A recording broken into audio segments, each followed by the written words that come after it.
दोस्तों, आज मैं आपको एक ऐसी कहानी सुनाने वाला हूँ जो बताती है कि इंसान की असली दौलत और पहचान उसके पैसों से नहीं बल्कि उसकी अक्ल और समझदारी से होती है। ये कहानी है एक नौजवान की जिसने अपनी समझ से सबको हैरान कर दिया और एक छोटे से व्यापारी से सीधे महामंत्री बन गया। अगर आप पहली बार हमारे चैनल पर आए हैं तो चैनल को सब्सक्राइब कर लीजिए और ये कहानी अगर आपके दिल को छू जाए तो इसे लाइक और शेयर भी जरूर कीजिएगा। नीचे कमेंट में अपना नाम और शहर का नाम लिखकर जरूर बताइएगा कि ये कहानी आपको कैसी लगी। ये बहुत पुराने समय की बात है।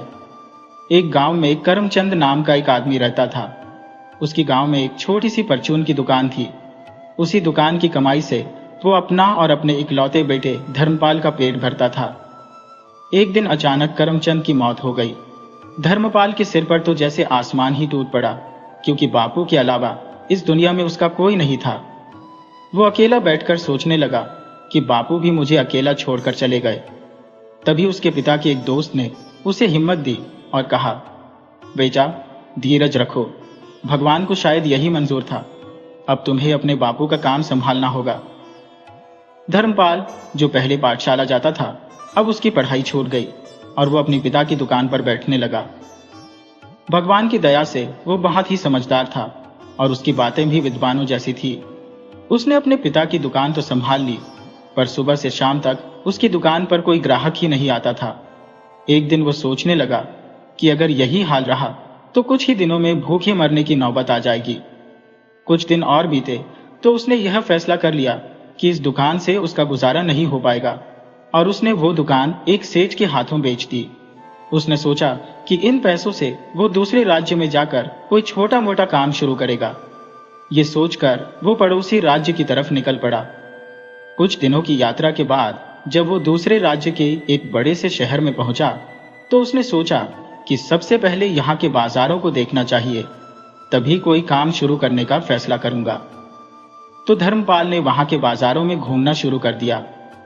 जब वो सब कुछ देख रहा था तो उसने पाया कि यहाँ तो बहुत ही महंगाई है और जितने पैसे उसके पास है उनसे कोई भी काम शुरू नहीं किया जा सकता। बहुत सोचने विचारने के बाद उसे एक अनोखी तरकीब सूझी। उसने बाजार में एक दुकान किराए पर ले ली और उस पर बड़े बड़े अक्षरों में लिखवा दिया, अक्ल की दुकान। बाजार में कुछ लोग उसकी दुकान के सामने खड़े होकर उसका मजाक उड़ाने लगे और कहने लगे, अरे भला अक्ल भी कहीं बिकती है? कितना बेवकूफ आदमी है ये, इसकी अक्ल कौन खरीदेगा? पर धर्मपाल ऊंची ऊंची आवाज में कहने लगा, मेरे भाइयों, अक्ल की जरूरत किसी को भी पड़ सकती है, चाहे वह छोटा बच्चा हो या कोई बड़ा आदमी। एक दिन जरूर आएगा जब मैं सबसे अपनी अक्ल का लोहा मनवा कर रहूंगा। असल में धर्मपाल अपनी धुन का पक्का था। लोगों के इस मजाक का उस पर कोई असर नहीं हुआ और वो उसी तरह आवाजें लगाता रहा। यहां तक कि उसकी दुकान की चर्चा पूरे शहर में होने लगी थी। लोग एक दूसरे से कहने लगे कि आजकल हमारे शहर में एक अक्ल का व्यापारी आया है। कोई कहता कि ऐसा व्यापारी तो मैंने अपनी जिंदगी में न कभी देखा और न कभी सुना। मजाक में लोग बातें करते कि अगर मुझे कभी अक्ल की जरूरत पड़ी तो मैं उसके पास जरूर जाऊंगा। फिर कुछ दिनों बाद एक आदमी ने मजाक में ही धर्मपाल से अक्ल का माल खरीद लिया। आपको आगे कहानी में पता चलेगा कि वो अक्ल कैसे बेचता था। पूरे हफ्ते में सिर्फ 2 रुपये की कमाई हुई थी, लेकिन धर्मपाल बिल्कुल भी मायूस नहीं हुआ। उसने सोचा कि एक ना एक दिन उसका काम जरूर चलेगा। इसी शहर में एक पंडित रहता था जिसके पास बहुत धन था, पर वो बहुत ही कंजूस था। उसके बेटे का नाम चंद्रमणि था, जो दिमाग से बहुत ही सीधा था। ऐसा नहीं था कि वो कुछ भी नहीं समझता था। एक दिन सुबह वो अपने घर के बरामदे में मिट्टी खोद रहा था। दरअसल कल ही उसके पिता ने किसी बात का उदाहरण देते हुए उससे कहा था, बेटा हमें अक्ल की खेती करनी चाहिए, तभी हम अक्लमंद कहलाएंगे। अपने बेटे को मिट्टी खोदते हुए देखकर उसके पिता ने कहा, अरे बेवकूफ, तू ये क्या कर रहा है? चंद्रमणि ने कहा, पिताजी मैं अक्ल की खेती कर रहा हूं ताकि आप और मैं इस दुनिया के सबसे बड़े अक्लमंद कहलाए। पंडित ने अपना सिर पकड़ लिया और बोले, हे भगवान, पता नहीं कब इसकी अक्ल की फसल पकेगी। फिर एक दिन जब चंद्रमणि किसी काम से बाजार जा रहा था तो वो धर्मपाल की दुकान के सामने से निकला। उसने वहां लिखा हुआ देखा, अक्ल की दुकान। तो सोचने लगा, क्यों ना मैं भी भाव पूछ लूं। अगर कुछ सस्ती मिलेगी तो मैं अपने और अपने पिताजी के लिए ढेर सारी अक्ल खरीद लूंगा। उसने धर्मपाल से पूछा, अक्ल कितने की दी है श्रीमान जी? धर्मपाल ने कहा, मैं अक्ल तोलकर नहीं देता। हाँ, तुम जितने की कहोगे उतने की दे दूंगा। चंद्रमणि सोच में पड़ गया कि वो कितने की अक्ल खरीदे। उसे कुछ समझ नहीं आ रहा था। उसे डर था कि कहीं महंगी अक्ल खरीदने पर उसके बापू उसे डांटने न लगे। फिर अचानक उसने सोचा, हाँ, क्यों ना पहले सिर्फ एक आने की ही खरीदी जाए। अगर बापू ने इसे सस्ता कहा तो मैं और ले जाऊंगा। यहाँ पर अक्ल कौन सी कम हो जाएगी। चंद्रमणि ने एक आना निकालकर तुरंत धर्मपाल को दे दिया। लो भाई, फिलहाल मुझे एक आने की अक्ल ही दे दो, अगर जरूरत पड़ी तो मैं फिर से ले जाऊंगा। धर्मपाल ने कहा, ठीक है, जैसा तुम्हें ठीक लगे। धर्मपाल ने एक आना अपनी जेब में रखा और फिर चंद्रमणि की तरफ एक कागज बढ़ा दिया। चंद्रमणि वो कागज लेकर अपने घर की तरफ चल दिया। वो सोच रहा था कि अब तो बात बन जाएगी। जब वो बापू को बताएगा कि वो सिर्फ एक आने में अक्ल खरीद कर लाया है और उसने कितना अक्लमंदी का काम किया है, तो बापू खुश हो जाएंगे। वो घर पहुंचकर तुरंत अपने पिता के पास गया और बोला, बापू, ये देखो, मैं एक आने में अक्ल खरीद कर लाया हूं। इसमें से आधी आप रख लो और आधी मुझे दे दो। पंडित ने कहा, क्या कहा? अक्ल खरीद कर लाया है? ला तो जरा दिखा मुझे।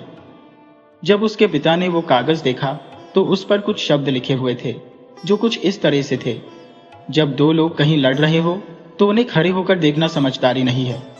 ये पढ़कर पंडित गुस्से में आ गया और चंद्रमणि से कहने लगा, अरे मूर्ख, निकम्मे, तूने एक आना कुएं में डाल दिया। भला ये कौन नहीं जानता कि दो लोगों की लड़ाई को खड़े होकर देखना ठीक बात नहीं है। अपने मूर्ख बेटे को मारने, पीटने और डांटने के बाद पंडित दौड़ता हुआ धर्मपाल की दुकान पर आ गया और कहने लगा, अरे बेईमान, तूने मेरे बेटे को मूर्ख समझकर ठग लिया है। मेरे पैसे वापस कर, नहीं तो मैं सिपाहियों को खबर करता हूं। धर्मपाल कहने लगा, आप बेकार में ही गुस्सा कर रहे हैं श्रीमान जी। आपका बेटा अपनी मर्जी से अक्ल खरीद कर गया था। अगर आप फिर भी चाहते हैं तो मेरी चीज मुझे वापस कर दीजिए, आपके पैसे आपको मिल जाएंगे।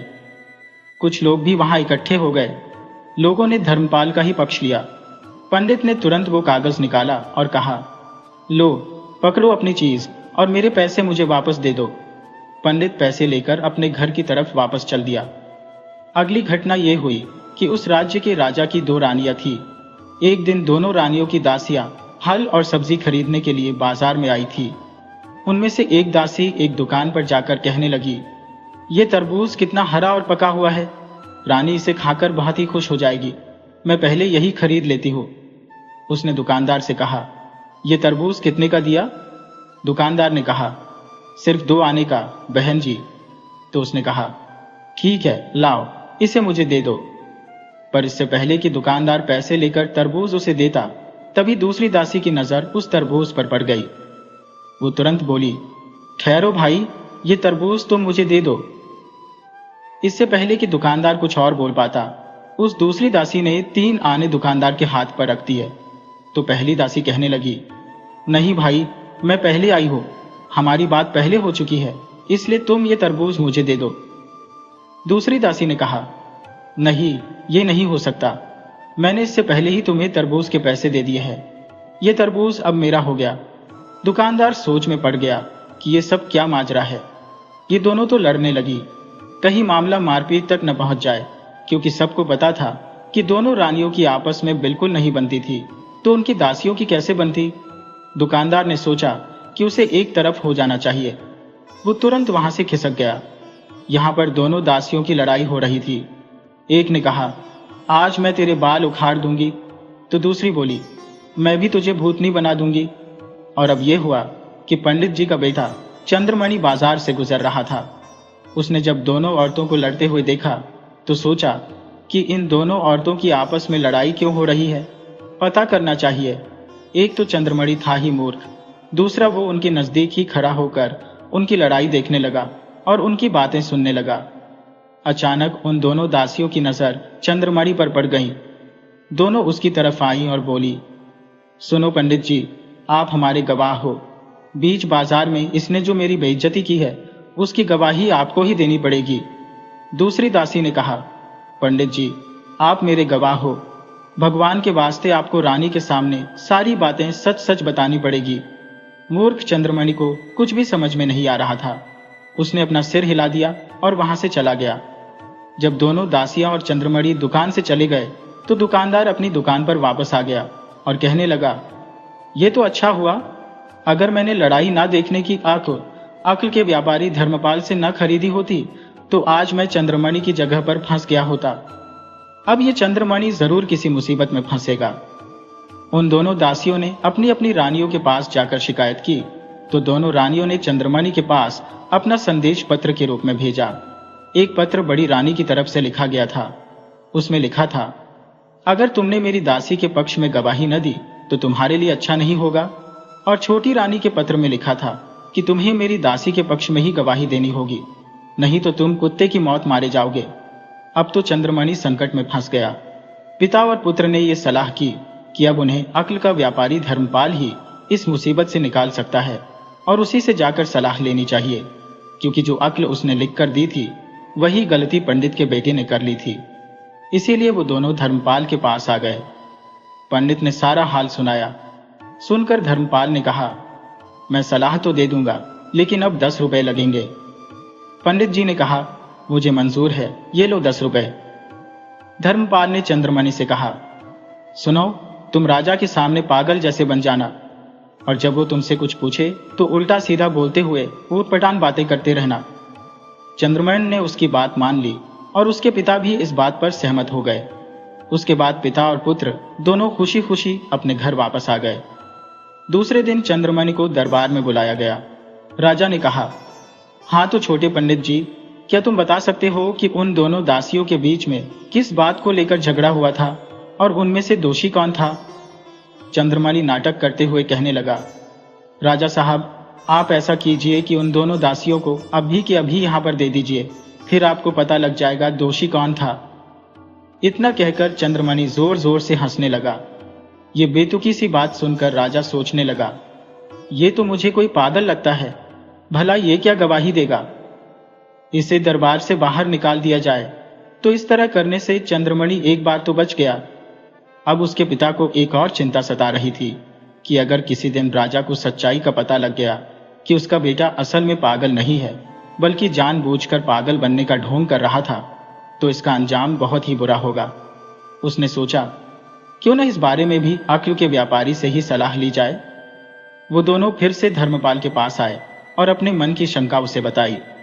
धर्मपाल ने कहा, ठीक है, मैं इस मुसीबत से भी तुम दोनों को छुटकारा दिलवा सकता हूं, लेकिन पूरे 100 रुपये लगेंगे। पंडित जी ने कहा, 100 रुपये? भाई कुछ तो कम करो। पंडित जी ने धर्मपाल से बहुत विनती की, लेकिन उनकी विनती का धर्मपाल पर कोई असर नहीं पड़ा। उसने तो 1 रुपया भी कम नहीं किया। अब मरता क्या न करता। लाचार होकर पंडित जी ने 100 रुपयों की थैली उसके आगे कर दी। लो भाई, संभालो 100 रुपये और जल्दी से इस मुसीबत से छुटकारा पाने की अक्ल दे दो। धर्मपाल ने कहा, जरूर। अब मेरी बात को ध्यान से सुनो। कुछ समय के लिए आप लोग रुक जाइए, इस बात को ठंडा हो जाने दीजिए। फिर किसी दिन राजा के पास जाकर सब कुछ सच सच बता देना। इस तरह से तुम इस मुसीबत से छुटकारा पालोगे। पंडित ने सोचा कि किसी वजह से ही धर्मपाल ने यह कहा होगा, क्योंकि अब उसकी अक्ल की दुकान काफी मशहूर हो चुकी थी। दूर दूर से लोग आकर उसकी सलाह लेते थे। पंडित ने कहा, ठीक है धर्मपाल जी, जैसा आपने कहा हम वैसा ही करेंगे। इसके बाद दोनों बाप बेटा घर वापस आ गए और फिर 2 महीने के बाद एक दिन मौका देखकर चंद्रमणि राजा के पास पहुंचा और डरते डरते उसने सारी बात राजा को सच सच बता दी। राजा खुश होकर कहने लगा, बेटा, मैं तुम्हारी अक्लमंदी से बहुत ही खुश हूं। सचमुच अगर तुमने उस दिन पागलपन का ढोंग नहीं किया होता तो तुम एक ना एक रानी के गुस्से का शिकार जरूर बन जाते। जाओ, मैंने तुम्हें माफ किया। राजा को खुश देखकर चंद्रमणि ने धर्मपाल के बारे में भी राजा को सब कुछ बता दिया। राजा उसकी बातें सुनकर बोला, अच्छा, अगर तुम्हारी कही गई बात सच है तो सचमुच वो आदमी बहुत ही अक्लमंद है। मैं भी उससे अक्ल खरीदूंगा। अब तुम जा सकते हो। अगले दिन राजा ने धर्मपाल को अपने दरबार में बुलाया। धर्मपाल हाजिर हुआ। राजा ने कहा, सुनो भाई, अक्ल के व्यापारी, मैंने तुम्हारी बहुत ही चर्चा सुनी है। क्या तुम मुझे भी अक्ल बेच सकते हो? धर्मपाल बिना किसी झिझक के बोला, जरूर महाराज, लेकिन मैं उसकी कीमत 500 सोने के सिक्कों के रूप में आपसे लूंगा। राजा ने तुरंत खजांची को बुलाकर धर्मपाल को 500 सोने के सिक्के दे दिए। सोने के सिक्कों की थैली लेने के बाद धर्मपाल ने एक कागज पर कुछ लिखा और वो कागज राजा की तरफ बढ़ा दिया। उस पर लिखा था, बिना सोचे समझे और बिना अच्छी तरह विचार किए कोई भी काम नहीं करना चाहिए, किसी की भी बात नहीं माननी चाहिए। राजा ने कहा, बहुत खूब, मैं तुम्हारी दी गई इस सलाह से बहुत ही खुश हूं। धर्मपाल, अगर जरूरत पड़ी तो मैं तुमसे और भी अक्ल खरीदूंगा। अब तुम जा सकते हो। धन्यवाद कहकर धर्मपाल वहां से चला गया। धर्मपाल अपनी दुकान पर वापस आ गया।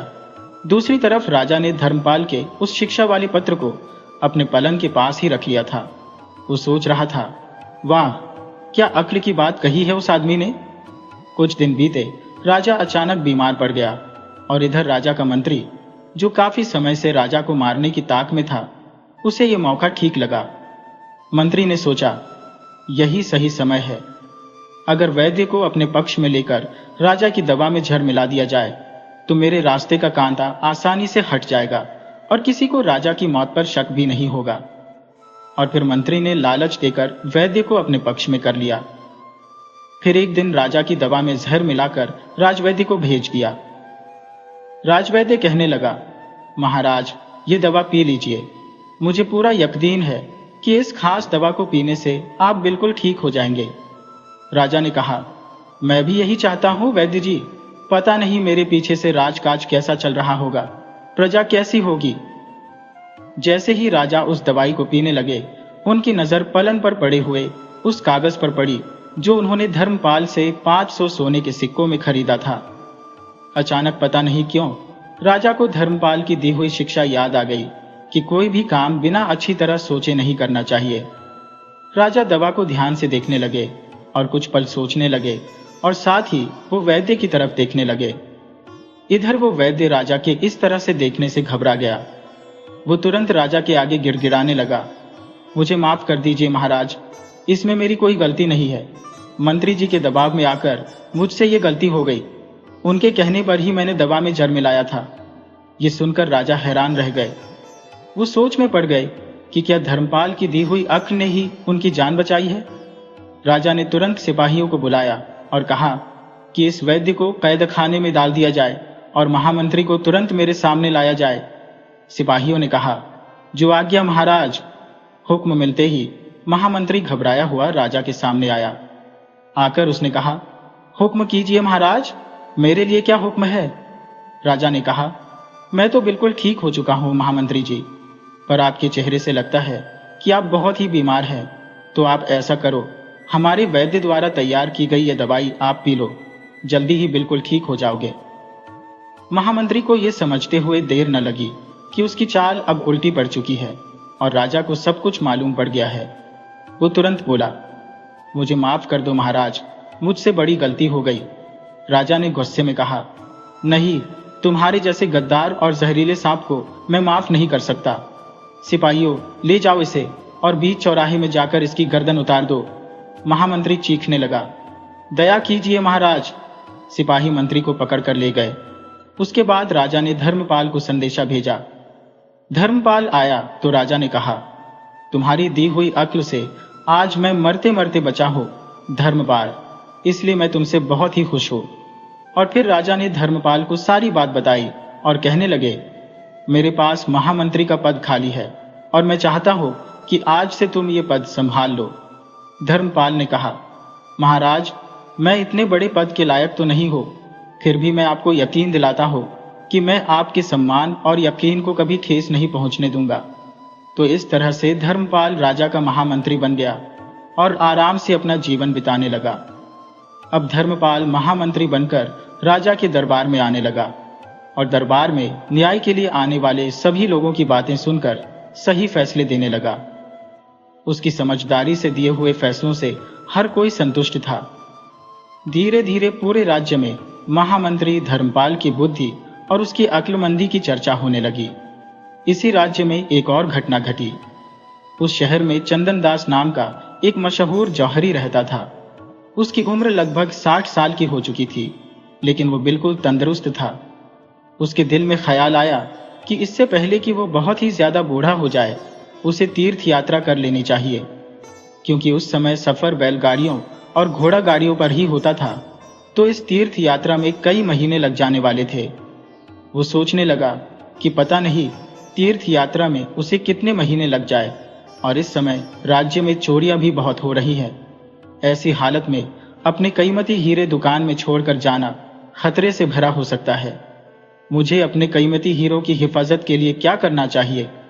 वो ये अभी सोच ही रहा था कि उसके मन में एक तरकीब आई। उसने अपने घर से एक अचार का बर्तन लिया और सोचने लगा कि वो अपने सारे कीमती हीरे इस अचार के बर्तन में छिपा देता है। भला अगर चोर आ भी गए तो अचार के बर्तन को कौन चुराएगा? उसने उस बर्तन में से थोड़ा सा अचार खाली कर दिया और उसमें अपने कीमती हीरे डालकर ऊपर से अचार की एक परत बना दी। वो अपने आप को शाबाशी देते हुए कहने लगा, वाह भाई चंदनदास, तेरी अक्ल का तो कोई जवाब ही नहीं। लेकिन फिर उसे ख्याल आया कि अभी कुछ ही दिन पहले उसके पड़ोस में चोरी हुई थी, तो चोर खाने पीने की चीजें भी चुरा कर ले गए थे। इसलिए अब वो सोचने लगा कि इस अचार के बर्तन को किसी सुरक्षित जगह पर रखना चाहिए। अभी वो ये सोच ही रहा था, ठीक उसी समय वहां पर एक आदमी आया जिसका नाम चूनालाल था। वो जौहरी चंदनदास का पुराना दोस्त था। उसने आकर जौहरी का हालचाल पूछा और उसके हाथ में अचार का बर्तन देखकर कहने लगा, अरे भाई चंदन, क्या तुम हीरों के साथ साथ अचार का व्यापार भी करने लगे? ये सुनकर चंदन सोच में पड़ गया। फिर उसके दिमाग में एक ख्याल आया। वो सोचने लगा, क्यों ना मैं ये बर्तन चूनालाल के पास रख दूं। वैसे भी सब लोग जानते हैं कि इसके पास चोरी करने लायक कुछ भी नहीं है। ये सोचकर चंदन कहने लगा, चूनालाल, मैं तुम्हें ही याद कर रहा था। मुझे तुम्हारी मदद चाहिए। असल में अभी अभी मेरी माँ ने बड़े ही प्यार से मेरे लिए अचार का बर्तन भेजा है और मुझे तीर्थ यात्रा के लिए निकलना है, जिसमें 5 से 6 महीने लग जाएंगे। पिछली बार जब मैं अचार का बर्तन घर छोड़कर गया था तो चूहों ने अचार का बर्तन तोड़ दिया था। तो क्यों ना जब तक मैं वापस आऊं तुम ये बर्तन अपने पास संभाल कर रख लो। चूनालाल ने कहा, बस इतनी सी बात, मैं इस बर्तन को अच्छी तरह से संभाल कर रखूंगा। जौहरी ने धन्यवाद करते हुए चूनालाल को वो बर्तन सौंप दिया। चूनालाल वो बर्तन लेकर अपने घर चला आया। इधर जौहरी चंदनदास बेफिक्र होकर अपनी तीर्थ यात्रा पर निकल गया। बस फिर क्या था, देखते ही देखते 6 महीने बीत गए और चंदनदास अपनी यात्रा पूरी करके अपने घर वापस आ गया। आते ही उसने ये फैसला किया कि सबसे पहले चूनालाल के पास जाकर अपना अचार ले लो, मतलब कि अपने हीरे उससे ले लो। वो तुरंत चूनालाल के घर गया। चूनालाल ने जब उसे देखा तो हैरान होते हुए कहने लगा, अरे भाई चंदन, कब वापस आए? बस आज ही आया हूं। इतना कहकर चंदन ने मुद्दे की बात की। अच्छा, वैसे मेरा अचार वाला बर्तन? चूनालाल खुश होकर कहने लगा, हाँ भाई हाँ, वो तुम्हारी अमानत है। जैसा तुमने दिया था मैंने वैसा ही रखा हुआ है। ये कहकर उसने अचार वाला बर्तन जौहरी चंदन को दे दिया। चंदनदास ने बर्तन को बड़े ही ध्यान से देखा, उसे परखा और फिर चूनालाल का धन्यवाद करते हुए अपने घर वापस आ गया। क्योंकि वो बर्तन चूनालाल के सामने नहीं खोल सकता था, इसलिए जैसे ही वो घर वापस आया उसने अचार के बर्तन को पलटकर देखा तो उसमें से सिर्फ अचार ही निकला। वो घबरा गया, ये क्या, इसमें तो सिर्फ अचार है, मेरे हीरे कहाँ गए? जरूर उस चूनालाल ने इसमें से हीरे निकाल लिए होंगे और मुझे छूना लगा दिया। वो तुरंत गुस्से से भरा हुआ चूनालाल के घर पहुंचा और पूछने लगा, चूनालाल, इस अचार के बर्तन में तो सिर्फ अचार ही निकला है। चूनालाल हंसते हुए कहने लगा, भाई चंदन, अचार के बर्तन में से अचार नहीं तो क्या हीरे मोती निकलेंगे? ये सुनकर जौहरी खींच गया और बोला, झूठ मत बोलो, इस बर्तन में अचार की परत के नीचे मैंने हीरे रखे हुए थे, वो कहाँ गए? अब तो चूनालाल भी गुस्से में आ गया और बोला, एक तो मैंने ये बर्तन अपने पास रखकर तुम्हारी मदद की, ऊपर से तुम मुझ पर इतना बड़ा चोरी का इल्जाम लगा रहे हो। तुम्हारे पास क्या सबूत है कि अचार के अंदर हीरे भी थे? सबूत? वो तो मैं अब राजा के दरबार में ही दूंगा, चलो मेरे साथ। जौहरी चूनालाल को लेकर राजा के पास पहुंचा। वो दरबार में पहुंचकर कहने लगा, महाराज, मेरे साथ धोखा हुआ है। बात यह है कि इस चूनालाल ने मुझे छूना लगाया है।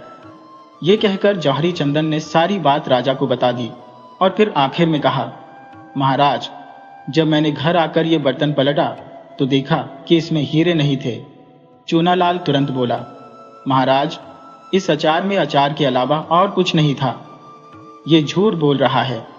ये सुनकर वहां पर बैठा हुआ महामंत्री धर्मपाल बोल उठा, चंदन दास जौहरी, क्या तुम्हारे पास ये साबित करने के लिए कोई सबूत या कोई गवाह है कि इस बर्तन के अंदर हीरे भी थे? नहीं महामंत्री जी, वो तो मेरे पास नहीं है, पर मुझे यकीन है कि आप मुझे न्याय देंगे। धर्मपाल महामंत्री ने कहा कि इस बात का इंसाफ बिना सबूत के हम किसी नतीजे पर नहीं पहुंच सकते।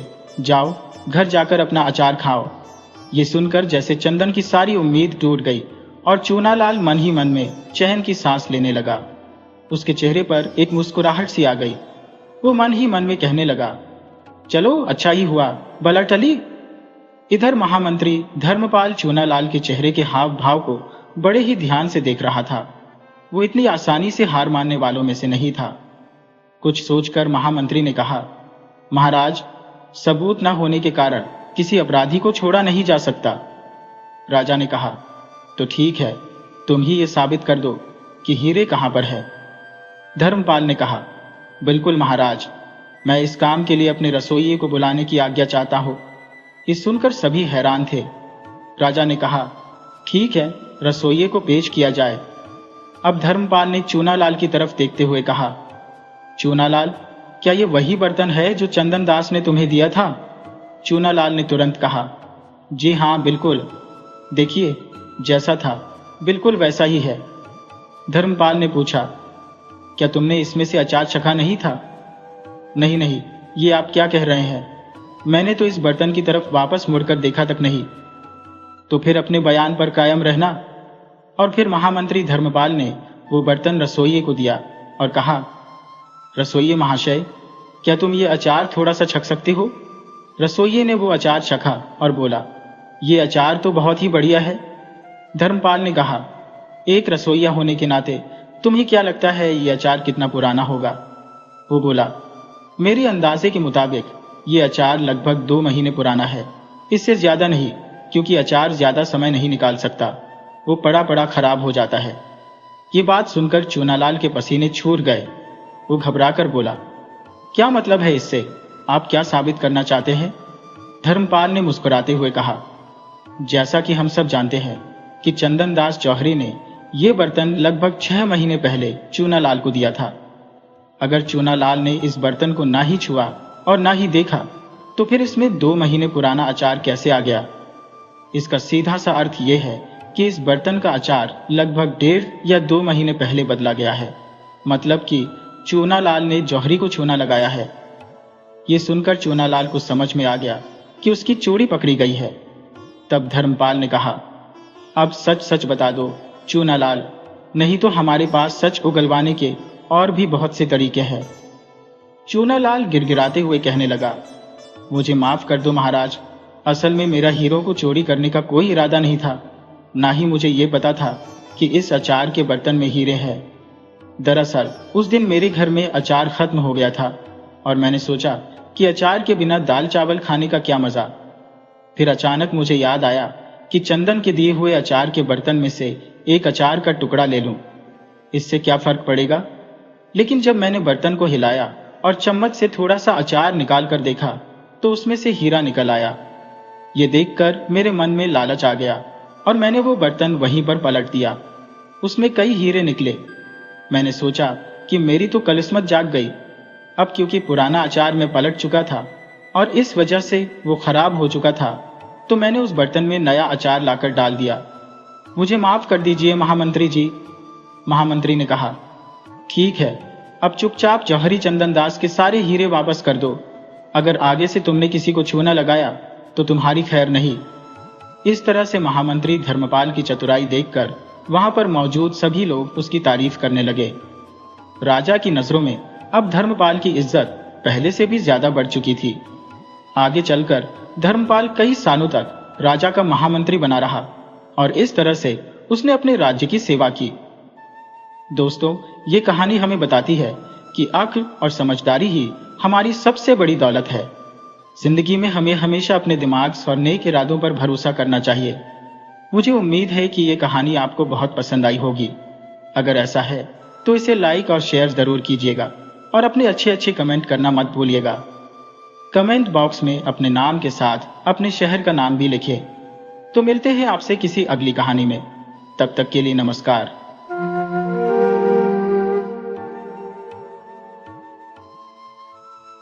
दोस्तों, एक समय की बात है। एक राजा था जिसके 2 बेटे थे। उसका राज्य बहुत दूर दूर तक फैला हुआ था। राजा और रानी अपने दोनों बेटों को बहुत प्यार करते थे, ठीक वैसे ही जैसे हर माँ बाप अपने बच्चों से करते हैं। वे दोनों राजकुमारों को बड़े लाड प्यार से पाल रहे थे और उनकी पढ़ाई लिखाई भी पूरी होने वाली थी। राजकुमार अब जवान हो चुके थे। समय का पता ही नहीं चलता, पलक झपकते ही राजकुमार बड़े हो गए। एक दिन राजा ने दोनों राजकुमारों को अपने पास बुलाया और बड़े से कहा, बेटा, मैं तुम्हें राज्य का वारिस बनाना चाहता हूँ। इस पर राजकुमार बोला, पिताजी, अभी तो मेरी पढ़ाई पूरी हुई है, मुझे अभी राज्य के बारे में कुछ भी नहीं पता। इतनी जल्दी क्या है? मुझे अभी देश दुनिया घूमने दीजिए ताकि मैं एक अच्छा राजा बन सकूं। राजा को अपने बेटे की बात बहुत पसंद आई। राजा ने कहा, ठीक है बेटा, जब तुम कहोगे तब हम तुम्हें युवराज बना देंगे। बड़ा बेटा फिर बोला, पिताजी, मैं अभी इस दुनिया को घूमना चाहता हूँ, अपना राज्य देखना चाहता हूँ कि हमारा राज्य कहाँ तक फैला हुआ है। मुझे अपने राज्य के विस्तार की जानकारी होनी चाहिए। उसके पिता ने उसे इजाजत दे दी और कहा, तुम जाओ और जो कुछ भी कमा कर लाओ, ताकि मैं भी देखूं कि दोनों बेटों में से कौन राज्य का वारिस बनने के लायक है। जो लायक होगा उसे ही मैं युवराज बनाऊंगा। अब बड़ा बेटा चल पड़ा तो छोटा बेटा भी जिद करने लगा, पिताजी, मैं भी भैया के साथ घूमने जाऊंगा, मैं भी इस दुनिया को देखना चाहता हूँ। राजा ने उसे भी जाने की आज्ञा दे दी। अब रानी आरती की थाल में हल्दी, चंदन और दही लेकर आई। ये सोचकर कि मेरे बच्चे परदेश जा रहे हैं तो दही से उनका मुंह मीठा कराऊंगी और चंदन का टीका लगाऊंगी ताकि उनकी यात्रा सफल हो और उनके साथ कुछ भी अशुभ न हो। आखिर वह माँ थी जो अपने बच्चों की बहुत फिक्र करती थी और उसने कभी भी उन्हें इस तरह बाहर नहीं भेजा था। जब रानी थाल लेकर आई तो बड़ा बेटा तो निकल चुका था और छोटा बेटा निकलने वाला था। रानी ने छोटे बेटे की आरती की, उसे हल्दी चंदन का टीका लगाया और मिश्री मिली हुई दही उसे खिलाते हुए कहने लगी, जाने से पहले मीठा मुंह करना होता है। छोटे बेटे ने माँ और पिताजी के पैर छुए और चलते चलते उसने अपने बड़े भाई को पकड़ लिया। अब दोनों साथ साथ चलते चलते राज्य की सीमा पार कर गए। चलते रहने के कारण उन्हें भूख प्यास लगाई और उनका बुरा हाल हो रहा था। तभी उन्होंने एक बूढ़ी औरत को देखा। वे उसके पास गए और कहने लगे, बूढ़ी माँ, क्या हमें थोड़ा पानी मिल सकता है? बूढ़ी औरत ने देखा कि ये तो राजकुमार है, बड़े भले बच्चे हैं। वह कहने लगी, बेटा, मेरे पास यहाँ पानी नहीं है, अगर तुम्हें पानी पीना है तो मेरे साथ मेरे घर चलो। वह बूढ़ी भटियारन उन दोनों को लेकर अपने घर आ गई।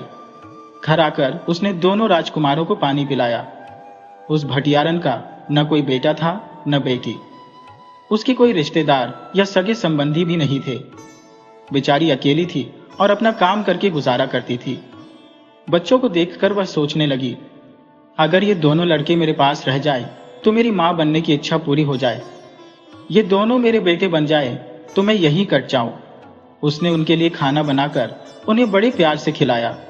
ये प्रेम देखकर दोनों बच्चे कहने लगे, बूढ़ी माँ, हम आपके पास कुछ दिन रुकना चाहते हैं, इस नगर को घूमना और देखना चाहते हैं। ये सुनकर बुढ़िया बड़ी खुश हुई, कहने लगी, ठीक है बेटा, तुम जितने दिन चाहो मेरे पास रुक जाओ। अगर चाहो तो तुम मेरे बेटे बनकर जिंदगी भर भी रह सकते हो। इस पर दोनों लड़के बोले, बूढ़ी माँ, हम तो राजकुमार हैं और पड़ोसी राज्य के राजकुमार हैं, हम देश घूमने निकले हैं। ये सुनकर बुढ़िया चुप हो गई और कहने लगी, बेटा, इस दुनिया में मेरा कोई नहीं है, तुम कुछ दिन मेरे पास रह लोगे, मैं उसी में खुश हो जाऊंगी। अब ये दोनों बुढ़िया के पास रहते, रात को बुढ़िया के पास आते और पूरा दिन नगर घूमते देखते। एक दिन उन्होंने देखा कि नगर के चौराहे पर ढोल नगाड़े बज रहे थे और बड़ी भीड़ जमा थी। उन्होंने बुढ़िया से पूछा, बुढ़िया माई, ये किस चीज की आवाज आ रही है? तब बुढ़िया ने कहा, बेटा, इस नगर के राजा ने अपनी राजकुमारी के लिए स्वयंवर रखा है। स्वयंवर की शर्त यह है कि उसने हाथी को जयमाला दी है। हाथी जिस व्यक्ति के गले में जयमाला डालेगा, उसके साथ राजकुमारी का विवाह हो जाएगा। ये सुनकर दोनों राजकुमार कहने लगे कि हम भी स्वयंवर में जाएंगे। बुढ़िया कहने लगी कि स्वयंवर तो कई दिनों से चल रहा है। हर रोज हाथी माला लेकर चौराहे पर आता है और खड़ा हो जाता है। देश प्रदेश से कितने राजकुमार आए हैं, लेकिन हाथी ने किसी को भी जयमाला नहीं पहनाई। तब वे कहने लगे, फिर तो हम जरूर स्वयंवर देखने जाएंगे। दोनों राजकुमार अगली सुबह उस चौराहे पर जाकर खड़े हो गए। जब ढोल नगाड़े बजे और हाथी आया तो उसने देखा कि दो राजकुमार खड़े हैं। उस हाथी ने छोटे राजकुमार के गले में जयमाला डाल दी। यह देखकर बड़ा राजकुमार बहुत दुखी हुआ। उसे यह बात कचोटने लगी कि हाथी ने छोटे राजकुमार के गले में माला डाली, मेरे में क्यों नहीं डाली? मैं तो उससे ज्यादा होशियार हो, उसे ज्यादा अक्लमंद और बुद्धिमान हो, लेकिन उसने छोटे के गले में माला डाल दी। अब वहां के राजा ने छोटे राजकुमार के साथ अपनी बेटी का विवाह कर दिया और उसे अपना आधा राजपाट भी दे दिया। अब बड़े राजकुमार से यह बात सहन नहीं हो रही थी। राजकुमारी बड़ी खूबसूरत थी, बिल्कुल स्वर्ग की अप्सरा जैसी। वह उससे विवाह करना चाहता था, लेकिन विवाह छोटे राजकुमार का हो गया। बड़े राजकुमार को अपने भाई से बड़ी जलन हो रही थी। अब उसके मन में तरह तरह के विचार आने लगे। कहते हैं ना, जैसी सोच होती है, दिमाग वैसे ही विचार पैदा करने लगता है। वह अपने भाई के बारे में बुरा सोचने लगा।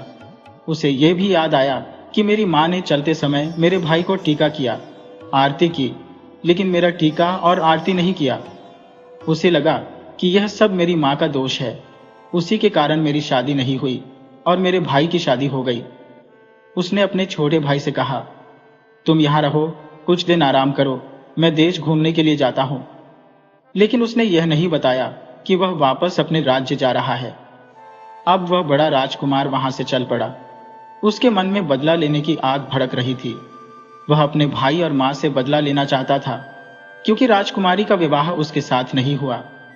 वह राजकुमारी को देखते ही उस पर फिदा हो गया था। अब वह वहां से चला और अपने राज्य में आ गया। जब वह महल में पहुंचा तो राजा उस समय कहीं शिकार खेलने गए हुए थे। रानी घर पर अकेली थी। रानी ने अपने बड़े बेटे को देखकर उसे अपने गले से लगा लिया और कहने लगी, राजकुमार, तुम इतनी जल्दी कैसे लौट आए? तुम तो देश घूमने के लिए निकले थे। इस पर राजकुमार कहने लगा, माँ, छोटा है, उसकी नौकरी लग गई है। रानी ने पूछा, कहाँ है? तो वह कहने लगा, छोटे राजकुमार की नौकरी लग गई है और मुझे किसी ने कोई काम नहीं दिया, इसलिए मैं वापस आ गया। माँ, आज मेरा मन जंगल घूमने का कर रहा है, तुम मेरे साथ चलो। रानी कहने लगी, बेटा, तुम्हारे पिताजी शिकार पर गए हैं। उनके वापस आने पर मैं उनसे पूछ लेती हूँ। उनसे पूछने के बाद मैं तुम्हारे साथ जरूर आऊंगी। तो वह कहने लगा, नहीं माँ, मेरा छोटा भाई भी नहीं है, नहीं तो मैं उसे अपने साथ ले जाता। आज मेरा घूमने का बहुत मन है। अपने बेटे की ऐसी बात सुनकर माँ तुरंत उसके साथ चल दी। कहने लगी, ठीक है, मेरे बेटे का इतना मन कर रहा है तो चलो, मैं तुम्हारे साथ चलती हूँ। रानी कभी भी राजा से पूछकर बाहर नहीं जाती थी। उस दिन वह अपने बड़े बेटे के साथ चल दी, यह सोचकर कि अपने बेटे के साथ जा रही है तो इसमें पूछने वाली क्या बात है। अब चलते चलते वे घने जंगल में चले गए। रानी को ज्यादा चलने की आदत नहीं थी, तो वह बेचारी थक गई। उसे ज्यादा चला नहीं जा रहा था, लेकिन जो राजकुमार था वह तो एक चाल चल रहा था। उसके मन में तो साजिश चल रही थी। वह रानी को लेकर चलता रहा। जब रानी बिल्कुल थक कर चूर हो गई तो वह कहने लगा, माँ, तुमसे चला नहीं जा रहा है, अब आगे। रानी कहने लगी, हाँ बेटा, चलो किसी पेड़ के नीचे बैठकर थोड़ा आराम करते हैं, फिर आगे चलते हैं। दोनों माँ बेटा एक पेड़ की छांव में बैठ गए। उस पेड़ के ऊपर एक तोता और तोती रहते थे। वे दोनों तोता मैना उन दोनों को देख रहे थे। तब वह लड़का कहने लगा, माँ, तुम थक गई हो, थोड़ा आराम कर लो, अपना सिर मेरी गोद में रख दो। माँ अपने बच्चे को देखकर बड़ी खुश हो रही थी। कि मेरे बेटे को मेरी कितनी परवाह है, कितना प्यार करता है मेरा बच्चा। कहने लगी, नहीं मेरे बच्चे, तू भी तो थक गया होगा। लेकिन वह कहने लगा, नहीं माँ। उसने अपनी माँ का सिर अपनी गोद में रखा और माँ को लेटते ही नींद आ गई। जब माँ सो गई तो बेटे ने अपनी कटार निकाली और माँ के गले पर वार कर दिया। वार करते ही माँ का गला धड़ से अलग हो गया और माँ के प्राण पखेरु उड़ गए। इस पर भी उसका दिल नहीं भरा। राजकुमार कहने लगा, तुमने हम दोनों भाइयों में फर्क किया। तुम छोटे भाई को चाहती हो, इसलिए उसकी शादी हो गई। तुमने उसको हल्दी टीका लगाकर, चंदन का टीका लगाकर, आरती करके विदा किया और मेरे साथ ऐसा व्यवहार किया। तभी मुझे राजकुमारी नहीं मिली और उसने माँ को मार दिया। तोता और मैना ऊपर बैठे सब देख रहे थे। उन्हें भी देखकर बड़ा दुख हुआ कि देखो कैसा कलयुगी बेटा है जिसने अपनी माँ को मार दिया। लेकिन इस पर भी उसे तसल्ली नहीं हुई।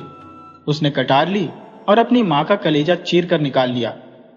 कलेजा निकालकर उसने अपने गमछे में रखा और उसे लेकर महल की तरफ चल दिया। लेकिन जब कलेजा था तब भी वह बेटे के लिए तड़प रहा था। कलेजा कह रहा था, बेटा धीरे धीरे चल, गिर जाएगा, कोई कांटा लग जाएगा। यह आवाज सुनकर राजकुमार चौंका कि यह आवाज कहां से आ रही है। लेकिन उसने सोचा, मेरा मन का वहम है, ऐसे ही आवाज आ रही होगी। उसने जितना कलेजा खाया गया उतना खा लिया। उसके बाद जो बच गया उसने सोचा, अगर किसी ने देख लिया तो सवाल जवाब करेंगे, मैं क्या जवाब दूंगा। इसलिए उसने जो बच गया उसे अपने महल के आंगन में ले जाकर गाड़ दिया। उधर छोटा राजकुमार भी उसका मन नहीं लग रहा था। उसे अपने माँ पिता की बड़ी याद आ रही थी। वह राजा से कहने लगा, राजा साहब, मैं काफी दिन रह लिया हूं, अब मुझे अपने राज्य जाना चाहिए। मुझे माता पिता से मिलना चाहिए, मुझे उनकी बड़ी याद आ रही है। वे भी मेरे लिए तड़प रहे होंगे, क्योंकि मेरा भाई तो अभी राज्य में पहुंचा नहीं होगा और उन्हें इस खुशखबरी का भी नहीं पता चला होगा कि मेरी शादी हो गई है। मैं अपनी पत्नी को साथ लेकर अपने राज्य जाना चाहता हूं। उसकी यह बात सुनकर राजा बड़ा खुश हुआ कि देखो राजकुमार को अपने माता पिता की कितनी चिंता है। कितने राजकुमार तो ऐसे होते हैं जो धन और राज्य के लालच में सब कुछ भूल जाते हैं, लेकिन आज भी उसकी लगन अपने माता पिता में लगी हुई है। तो वह अपनी बेटी और अपने दामाद को बहुत सारा धन, हाथी घोड़े और दासियां देकर विदा कर देते हैं। कुछ दिन बाद राजकुमार जब विदा होकर हाथी घोड़ों के साथ अपने राज्य में आता है तो राजा जब शिकार से आया तो राजा ने पूछा कि रानी कहाँ गई है। सब कहने लगे कि हमने रानी को नहीं देखा। राजा कहने लगा कि रानी तो मेरे बिना कहीं नहीं जाती। तब उसने अपने बड़े बेटे को बुलाया और पूछा कि तुम्हारी माँ कहाँ गई है। तब बड़ा बेटा कहने लगा, पिताजी, मेरी माँ अपने मायके गई है, मैं उनको छोड़कर आया हूँ। तब राजा को तसल्ली हो गई कि बेटा छोड़कर आया है तो अपने मायके चली गई होगी। मैं शिकार पर था, उसका मन नहीं लगा होगा। कोई नहीं, कुछ दिन बाद लौट आएगी। उधर छोटा बेटा अपनी पत्नी को लेकर जब राजमहल पहुंचा तो राजमहल में खुशियां छा गई। राजा कहने लगे, बेटा तुम्हारी माँ तो मायके गई है और इसलिए वह तो पता नहीं कब तक आएंगी। अब जो उसका गृह प्रवेश और जरूरी रस्में थी बहू की, राजा और जो उसके दास दासियां हैं, घर परिवार के लोग हैं, मिलकर जो रानी है मतलब पुत्रवधू, उसका गृह प्रवेश करा देते हैं। अब जो पुत्रवधू आई थी राजा की, वह बहुत ही संस्कारी थी, बहुत ही पूजा पाठ करने वाली थी। उसने आते ही घर का सारा काम संभाल लिया। वह सुबह उठती, नहाती धोती, पूजा पाठ करती, उसके बाद रसोई में जाती। अब जो उस लड़के ने आंगन में जो अपनी माँ का कलेजा दबाया था वह एक पौधा बन गया और उसमें बड़ा सुंदर फूल खिलने लगा। वह फूल खिलता तो दूसरा तुरंत तैयार हो जाता। राजा की पुत्रवधू जब पूजा करती तो उसे वह फूल बड़ा सुंदर लगता। वह उस फूल को तोड़ने जाती तो उस फूल में से आवाज आती, बेटा मेरा आशीर्वाद तेरे साथ है। बड़ी संस्कारी बहू है, बहुत अच्छी है, मतलब बहू की तारीफ की उसमें से आवाज आई थी। ये सुनकर बहू दिन प्रतिदिन सूखने लगी कि पता नहीं कोई भूत है, प्रेत है, क्या है जिस पौधे में से आवाज आती है। ये आवाज केवल बहू को आती थी और किसी को नहीं आती थी। एक दिन राजकुमार अपनी पत्नी से बोला, क्या बात है, तुम इतनी गुमसुम क्यों रहती हो, किस चीज की कमी है। तब वह बोली कि मैं क्या बताऊं, मुझे इस पेड़ में से ऐसी आवाज आती है जैसे कोई माँ अपनी बेटी से बात कर रही हो। मुझे बड़ा डर लगता है। राजकुमार ने कहा, अच्छा ये बात है। बहू ने कहा, जब भी मैं पूजा के लिए फूल तोड़ती हूँ तो इसमें से मुझे बड़ी माँ जैसी आवाज आती है, जैसे कोई माँ अपनी बेटी को आशीर्वाद दे रही हो। ये सुनकर राजकुमार राजा के पास पहुंचा और राजा को सारी बात बताई। राजा कहने लगा कि हाँ, मैं भी देख रहा हूँ। यह देखकर मैं भी हैरान हूँ। इससे पहले तो हमारे महल में यह पौधा नहीं था। यह अचानक कहाँ से आ गया? और इसका फूल देखो कितना सुंदर है। सब लोगों का ध्यान अपनी तरफ खींच रखा है, लेकिन अचानक यह कहाँ से आ गया? अब राजा ने अपने राजपुरोहित को बुलाया और उससे उसके बारे में पूछने लगे। राजपुरोहित कहने लगा, महाराज, मैं इसका जवाब नहीं दे सकता। मेरी समझ से परे है कि यह फूल कहाँ से आया है और यह क्या बोलता है।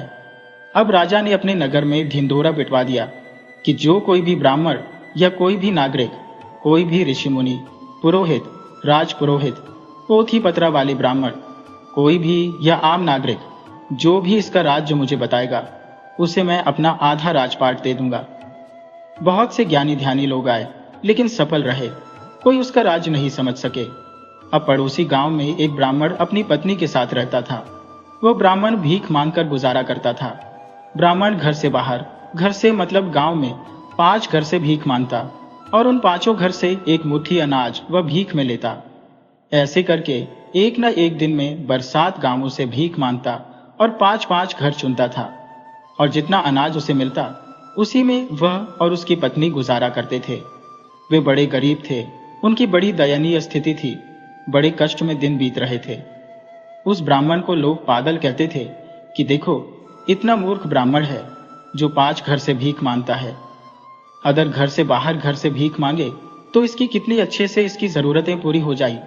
लेकिन वह ब्राह्मण बहुत ही भोले बाबा का भक्त था। उसे मोह माया से कोई लगाव नहीं था। वह अपना उसी में खुश रहता। एक दिन उसकी पत्नी बोली, ब्राह्मण से बोली, स्वामी, राजा ने जो यह मुनादी करवाई है, आप भी राजमहल जाइए। आप उसके बारे में बताकर आइए। आप भी तो ज्ञानी है। वह ब्राह्मण कहने लगा, अरे भगवान, तू क्यों मुझे सजा का पात्र बनाना चाहती है? मेरे को तो समझ नहीं आ रहा। मैं तुझे कहां से ज्ञानी दिखता हूं? मुझे नहीं पता उसका क्या राज है। अगर मुझे उसका राज पता होता तो मैं जरूर जाता। लेकिन ब्राह्मणी ने जिद पकड़ ली और कहने लगी कि तुम अपनी गरीबी दूर करना ही नहीं चाहते। कहते हैं ना, तुम्हें तो गरीब पैदा हुए और गरीब ही मरना है। अपने घर में झगड़ा ना हो, इसलिए वह ब्राह्मण वहां से चल दिया। चलते चलते ब्राह्मण उसी जंगल में आ गया और उसी पेड़ के नीचे बैठ गया जहां राजकुमार ने रानी को मारा था। तब वह ब्राह्मण उसी पेड़ के नीचे बैठ गया, क्योंकि रानी का शरीर तो जंगली जानवर खा चुके थे। वहां पर तो रानी का शरीर थोड़े ही रखा रहता था। उसी पेड़ के ऊपर तोता मैना बैठे हुए बातें कर रहे थे। ब्राह्मण थका हुआ था तो उस पेड़ की गहरी छाया में सो गया, बैठ गया। उसे नींद नहीं आ रही थी। वह यह सोच सोच कर परेशान था कि राजा को मैं क्या बोलूंगा। राजा जरूर मुझे सूली पर लटकाएगा, लेकिन अगर घर वापस जाऊंगा तो पत्नी झगड़ा करेगी। इससे अच्छा तो जो होगा देखा जाएगा। तभी तोता मैना आपस में बातें कर रहे थे। तोता कहने लगा, मैना, देख रही है क्या चल रहा है आजकल? कैसा घोर कलयुग आ गया है। मैना कहने लगी, क्या बात है तोता? तब तोता कहने लगा, तूने देखा, उस दिन उस राजकुमार ने अपनी माँ को यहाँ पर जो उसका गला काट दिया था और उसका कलेजा निकालकर जो खाने के लिए ले गया।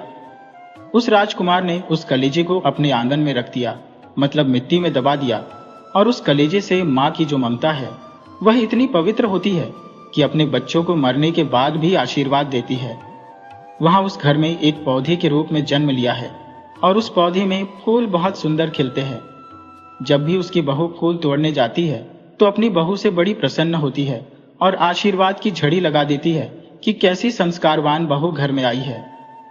लेकिन उसकी बहू उससे बहुत डरती है। ये आवाज कहां से आई है? उसका डरना भी लाजिमी है कि ऐसा कोई पौधा बोलता तो नहीं है, और उसकी आवाज भी बहुत ही सुनाई देती है। अब राजा ने जो मुनादी कराई है कि जो कोई भी इसका अर्थ बताएगा उसे मैं अपना आधा राजपाट दे दूंगा।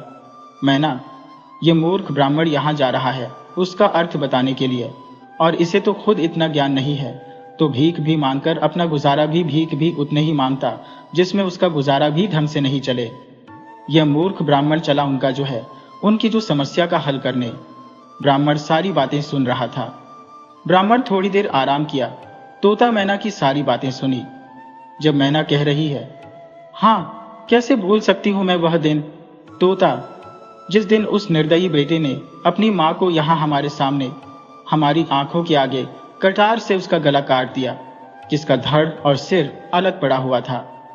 उसे तब भी चैन नहीं मिला तो उसने कटार से कैसे अपनी मां का दिल निकाल लिया था, और उसके शरीर को तो जंगली जानवर खा गए। लेकिन उस दिन से मैं चैन से नहीं सो पाई कि क्या एक बेटा इतना कपूत हो जाता है जो अपनी मां का कलेजा निकाल कर खा जाता है। तोता मैना आपस में बातें कर रहे थे और ब्राह्मण उसकी सारी बातें सुन रहा था। आराम करने के बाद उधर तोता मैना भी अपनी बातें पूरी करके उड़ गए और ब्राह्मण वहां से चल दिया। ब्राह्मण समझ गया, ये तो राजा के घर की सारी बातें हैं। उसे उसकी सारी बातों का अर्थ मिल गया, क्योंकि मैना ये कह रही थी कि अब इस ब्राह्मण का भाग्य जागने वाला है, अब इसकी गरीबी दूर होने वाली है। अब वह समझ गया कि राजा की ही बातें हैं, क्योंकि उसने तोता मैना की सारी बातें सुन ली थी।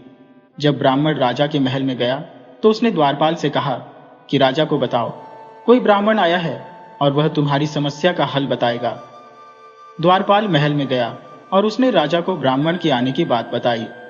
राजा ने राजमहल में ब्राह्मण का बड़ा सत्कार किया, प्रेम से उसे बिठाया, और अगले दिन जब दरबार सजा तो ब्राह्मण को दरबार में बुलाया गया। कुछ ब्राह्मण और भी थे जो ब्राह्मण को जानते थे। सब लोग उसका मजाक उड़ाने लगे। अरे, यह तो वह ब्राह्मण है, ये भला क्या बताएगा, ये तो मूर्खता के लिए प्रसिद्ध है। लेकिन वह बिल्कुल भी विचलित नहीं हुआ। वह सबके ताने सुन रहा था, सबके व्यंग्य सुन रहा था। तब वह राजा से कहने लगा, राजा साहब, छोटी मुंह बड़ी बात, अपने बड़े राजकुमार को मेरे पास बुलाइए। राजा कहने लगे, साफ साफ बोलो ब्राह्मण, आप कहना क्या चाहते हो। राजा कहने लगे, महाराज, मैं आपको साक्षात प्रमाण दूंगा और आप जो भी फैसला लेंगे, अगर मेरी गलती हो तो आप मुझे सूली पर भी चढ़ा देना, क्योंकि जो रानी है वह कोई मायके नहीं गई है, कोई अपने पीहर में नहीं है, उसको तो तुम्हारे बेटे ने कत्ल कर दिया है। ये सुनकर राजा अपने सिंहासन से खड़ा हो गया और मारे गुस्से के थर थर कांपने लगा। कहने लगा, ब्राह्मण क्या बोल रहा है, तुम्हारी जबान खिंचवा दी जाएगी जो तुम राजकुमार पर इल्जाम लगा रहे हो। वह अपनी मां से कितना प्यार करते हैं और उनकी मां मुझसे कितना प्यार करती है, ये मैं बचपन से देखता चला आ रहा हूं। ब्राह्मण बड़ा शांत था, कहने लगा। जो ब्राह्मण सभा में और भी लोग थे, सब कहने लगे, राजा साहब, ये तो मूर्ख ब्राह्मण है, हम तो पहले ही कह रहे थे मूर्ख है। लेकिन ब्राह्मण कहने लगा, महाराज, मुझे बोलने का तो मौका दीजिए। अब राजा के जो राजपुरोहित थे वे बहुत बड़े थे। उन्होंने राजा को सलाह दी, राजा साहब, जो सजा देनी है वह तो बाद में तय होगी, पहले उसे अपनी पूरी बात तो करने दीजिए। राजा ने ब्राह्मण से कहा कि ठीक है, आगे कहो। बड़े राजकुमार को महल में बुलवाया गया। बड़ा राजकुमार महल में आया तो ब्राह्मण कहने लगा, राजकुमार, तुम अपनी मां को लेकर जंगल में गए थे। राजकुमार कहने लगा, आप क्या कह रहे हो ब्राह्मण देवता, आप झूठ बोल रहे हो। मैं तो, मेरी मां तो मायके में रही है, मैं उसे मायके छोड़कर आया था, मैं खुद उसे लेकर गया था मायके। तब वह कहने लगा, नहीं राजकुमार, झूठ बोल रहा है। राजकुमार अपनी मां को लेकर जंगल में गया और वहां इसने कटार से अपनी मां का सिर धड़ से अलग कर दिया। ब्राह्मण का इतना कहना था कि सब लोग अपने सिंहासन से खड़े हो गए और हाय हाय करने लगे कि क्या रानी अब जीवित नहीं है। ब्राह्मण कहने लगा, नहीं, रानी अब जीवित नहीं है, क्योंकि राजकुमार जलन में आकर आपके छोटे भाई का विवाह हो गया था। इस बात से बहुत गुस्सा था। वह गुस्सा था कि मेरी मां ने उनको टीका किया है, इसलिए मेरे भाई को हाथी ने पसंद किया है। मेरे साथ मेरी मां ने कोई शुभ शकुन नहीं किया, इसलिए यह अपनी मां से बदला लेना चाहता था। इसके मन में यह बैठ गई कि मेरी मां छोटे राजकुमार को ही प्यार करती है, मुझे नहीं करती। यह अपनी मां को जंगल में लेकर गया और वहां उसने अपनी मां का धड़ से अलग कर दिया। तब भी इसका जो गुस्सा शांत नहीं हुआ तो उसने अपनी कटार से अपनी मां का कलेजा निकाल लिया। ये सुनते ही राजा और लोग कांप गए, सबकी आंखों में आंसू आ गए। सब कहने लगे, हाय, ये इतना बड़ा दुष्कर्म कर दिया, इतना बड़ा पाप कर दिया। जो एक इतनी पतिव्रता नारी थी, इतनी अच्छी रानी थी हमारी, उनका कलेजा निकाल लिया। खुसर बुसर महल में होने लगी। उसके बाद ब्राह्मण बोला, क्यों राजकुमार, मैं सही कह रहा हूं ना? राजकुमार फिर हकलाया, कहने लगा कि ये ब्राह्मण झूठ है, झूठ बोल रहा है। ब्राह्मण कहने लगा कि जब उसने कलेजा निकाल लिया तो इसका दिल उससे भी नहीं भरा। ये कलेजे को लेकर आया और इसने इसे पकाया और पकाकर इसने उसे खाया। जितना इसे खाया गया उतना खा लिया। उसके बाद उसने उस कलेजे को आंगन में रोप दिया जहां वे पौधा उगा है, और उस पौधे ने जो फूल खिले हैं उनमें रानी की आत्मा बसी हुई है। रानी अपने घर परिवार से बहुत प्यार करती थी और वह बहुत पतिव्रता थी। उसमें इतना आसफा था तो वह अपनी बहू से बड़ी खुश है। उसकी बहू रोज पूजा पाठ करती है। वह अपनी बहू को ढेरों आशीर्वाद देती है। ये सुनकर सबको लगने लगा। तो राजा भी समझ गया कि बात तो यही है। इस पंडित को कैसे पता चली? इसने तो सारी बात सच सच बता दी है। तब पंडित कहने लगा, चलो हम उस पौधे के पास चलते हैं। तोता और मैना यह भी कह रहे थे कि वह जो बहू है, यह भी उस पंडित ने सुन लिया था कि जो बहू है उसके पास इतनी शक्ति है कि उसकी उंगली में अमृत है। अगर वह चीरा लगाकर उसमें 2 बूंद उस पौधे पर डाल देगी तो रानी बिल्कुल जीवित हो जाएगी। ये बात उस पंडित ने अभी तक नहीं बताई थी कि उसे यह भी मालूम था। जब सब लोग उस आंगन में आए तो पंडित ने पोथी पत्रा खोलकर थोड़ा सा नाटक किया कि देखता हूं कि मैं रानी को जीवित भी कर सकता हूं। ये देखकर तो सब और जय जयकार होने लगी पंडित की। रानी जीवित हो जाएगी तो ये तो बड़ा चमत्कार होगा। तब पंडित ने अपने झोले में से जो अपने पोथी पत्रा निकाले और आसन लगाकर थोड़ी देर के लिए आंख बंद करके कुछ न कुछ बुदबुदाने लगा। सब लोग समझ रहे थे कि पंडित जी तो बड़े चमत्कार है, हम तो इन्हें ऐसे ही बेवकूफ समझ रहे थे। थोड़ी देर बाद पंडित उठा और कहने लगा, महाराज, अपनी पुत्र वधू को बुलाइए। राजकुमार अपनी पत्नी को लेकर आया तो वह कहने लगी, हाथ जोड़कर पंडित जी को प्रणाम किया और कहने लगी, पंडित जी बताइए मेरे लिए क्या आज्ञा है? पंडित जी को तोता मैना की सारी बातें सुन ली थी। तब वह कहने लगे कि बेटी, तुम बहुत संस्कारी हो, तुम पर भगवान की असीम कृपा है। और तुम जो एक काम करो, तुम अपनी जो छोटी उंगली है उसमें चीरा लगाकर 2 बूंद अपने रक्त के इस पेड़ पर डाल दो तो रानी जी उठेगी। वह कहने लगी, बस इतनी सी बात है। अगर मेरी मां सच में जी उठेगी तो रक्त क्या, मैं अपना पूरा हाथ काटने के लिए तैयार हो। ब्राह्मण कहने लगा, नहीं, उसकी नौबत नहीं आएगी, आप सिर्फ 2 बूंद रक्त डाल दीजिए। अब जो राजकुमार की पत्नी थी उसने उंगली में चीरा लगाया और 2 बूंद रक्त के उस पौधे पर डाल दी। रक्त डालते ही रानी खड़ी हो गई और वह जीवित हो गई। सब लोग देखकर हैरान थे कि क्या चमत्कार हो गया, रानी सच में जीवित हो गई। अब तो दूध का दूध और पानी का पानी हो गया। अब राजा कहने लगे, रानी को देखकर पहले तो राजा बहुत खुश हुआ। फिर राजा ने सोचा कि मैं रानी से ही पूछ लेता हूं क्या बात हुई है। राजा ने कहा, रानी, आपको कसम है हमारी, आप सच सच बताइए कि बात क्या है। राजकुमार ने तुम्हारे साथ क्या किया? रानी कहने लगी, मेरे साथ मेरे बच्चे क्या करेंगे, ये तो बच्चे हैं। फिर भी उनकी मां की ममता आड़े आ रही थी। राजा ने कहा कि पूरी प्रजा सुनना चाहती है, तुम्हारे साथ क्या हुआ, पहले उसे बताइए। तब रानी कहने लगी, मेरा बड़ा राजकुमार मुझे यह कहकर जंगल में लेकर गया कि मुझे जंगल घूमना है। मेरा भाई अभी आया नहीं तो भाई को लेकर जाता, लेकिन वहां जाकर जो मैं थक गई, आराम करने लगी, तो मेरे बेटे ने मेरे सिर को अपनी गोद में रखा और मैं सो गई। उसके बाद क्या हुआ मैं कुछ नहीं जानती। अब राजकुमार जो बड़ा था वह थर थर कांपने लगा। वह समझ गया कि तुम्हारी तो पोल पट्टी सब खुल गई, क्योंकि सत्य था, क्योंकि जो उनकी प्रभु की भक्ति थी, जो चमत्कार थे कि दुनिया में चमत्कार तो होते रहते हैं। और तो वह समझ गया कि मां के चरणों में गिर गया और चरणों को पकड़कर माफी मांगने लगा, गिड़गिड़ाने लगा। उसकी मां ने अपने बेटे को उठाया और अपने सीने से लगा लिया। कहने लगी, बेटा तू क्यों रोता है? वह कहने लगा, मां, बड़ा पापी और दुष्ट हूं मैं, ऐसा नीच कर्म किया है, ऐसा तो कोई नहीं कर सकता। सही कहा है, पोत कपूत हो जाता है, माता कुमाता नहीं होती है, लेकिन मैंने तो इस बात को गलत साबित कर दिया कि पोत कपूत होता है और माता कुमाता नहीं होती। मैंने तुम्हारा जो कलेजा चीर कर खा लिया, तभी तुम मुझे सीने से लगा रही हो। उसे अपने ऊपर बड़ी ग्लानि हो रही थी। अब राजा के सामने सच्चाई आ गई। राजा ने तुरंत सिपाहियों को आदेश दिया कि वह इस राजकुमार को पकड़कर काल कोठरी में डाल दो, इसे बीच चौराहे पर फांसी पर लटकाया जाएगा। लेकिन जो रानी थी वह कहाँ मानने वाली थी। वह राजा से कहने लगी, राजा साहब, मेरा दोबारा जन्म हुआ है और मैं नहीं चाहती कि मेरे बच्चों को दूर किया जाए। इसीलिए मैं चाहती हूँ, आपको मेरी कसम है, मेरे बच्चों को सुधरने का एक मौका दो, उसे कोई सजा न दो। रानी के बार बार कहने से राजा ने राजकुमार को माफ कर दिया, क्योंकि बड़े राजकुमार को अब अक्ल आ गई थी। वह समझ गया था कि माँ का प्यार क्या होता है। वह बहुत सुधर गया। अब जो राजा को राजा ने राजकुमार को माफ कर दिया, अब महल में खुशियां आ गई। पूरी जनता जो ब्राह्मण की जय जयकार करने लगी। अब ब्राह्मण ने राजा से कहा कि जो मैंने वचन दिया है मैं उसे भी पूरा करूंगा।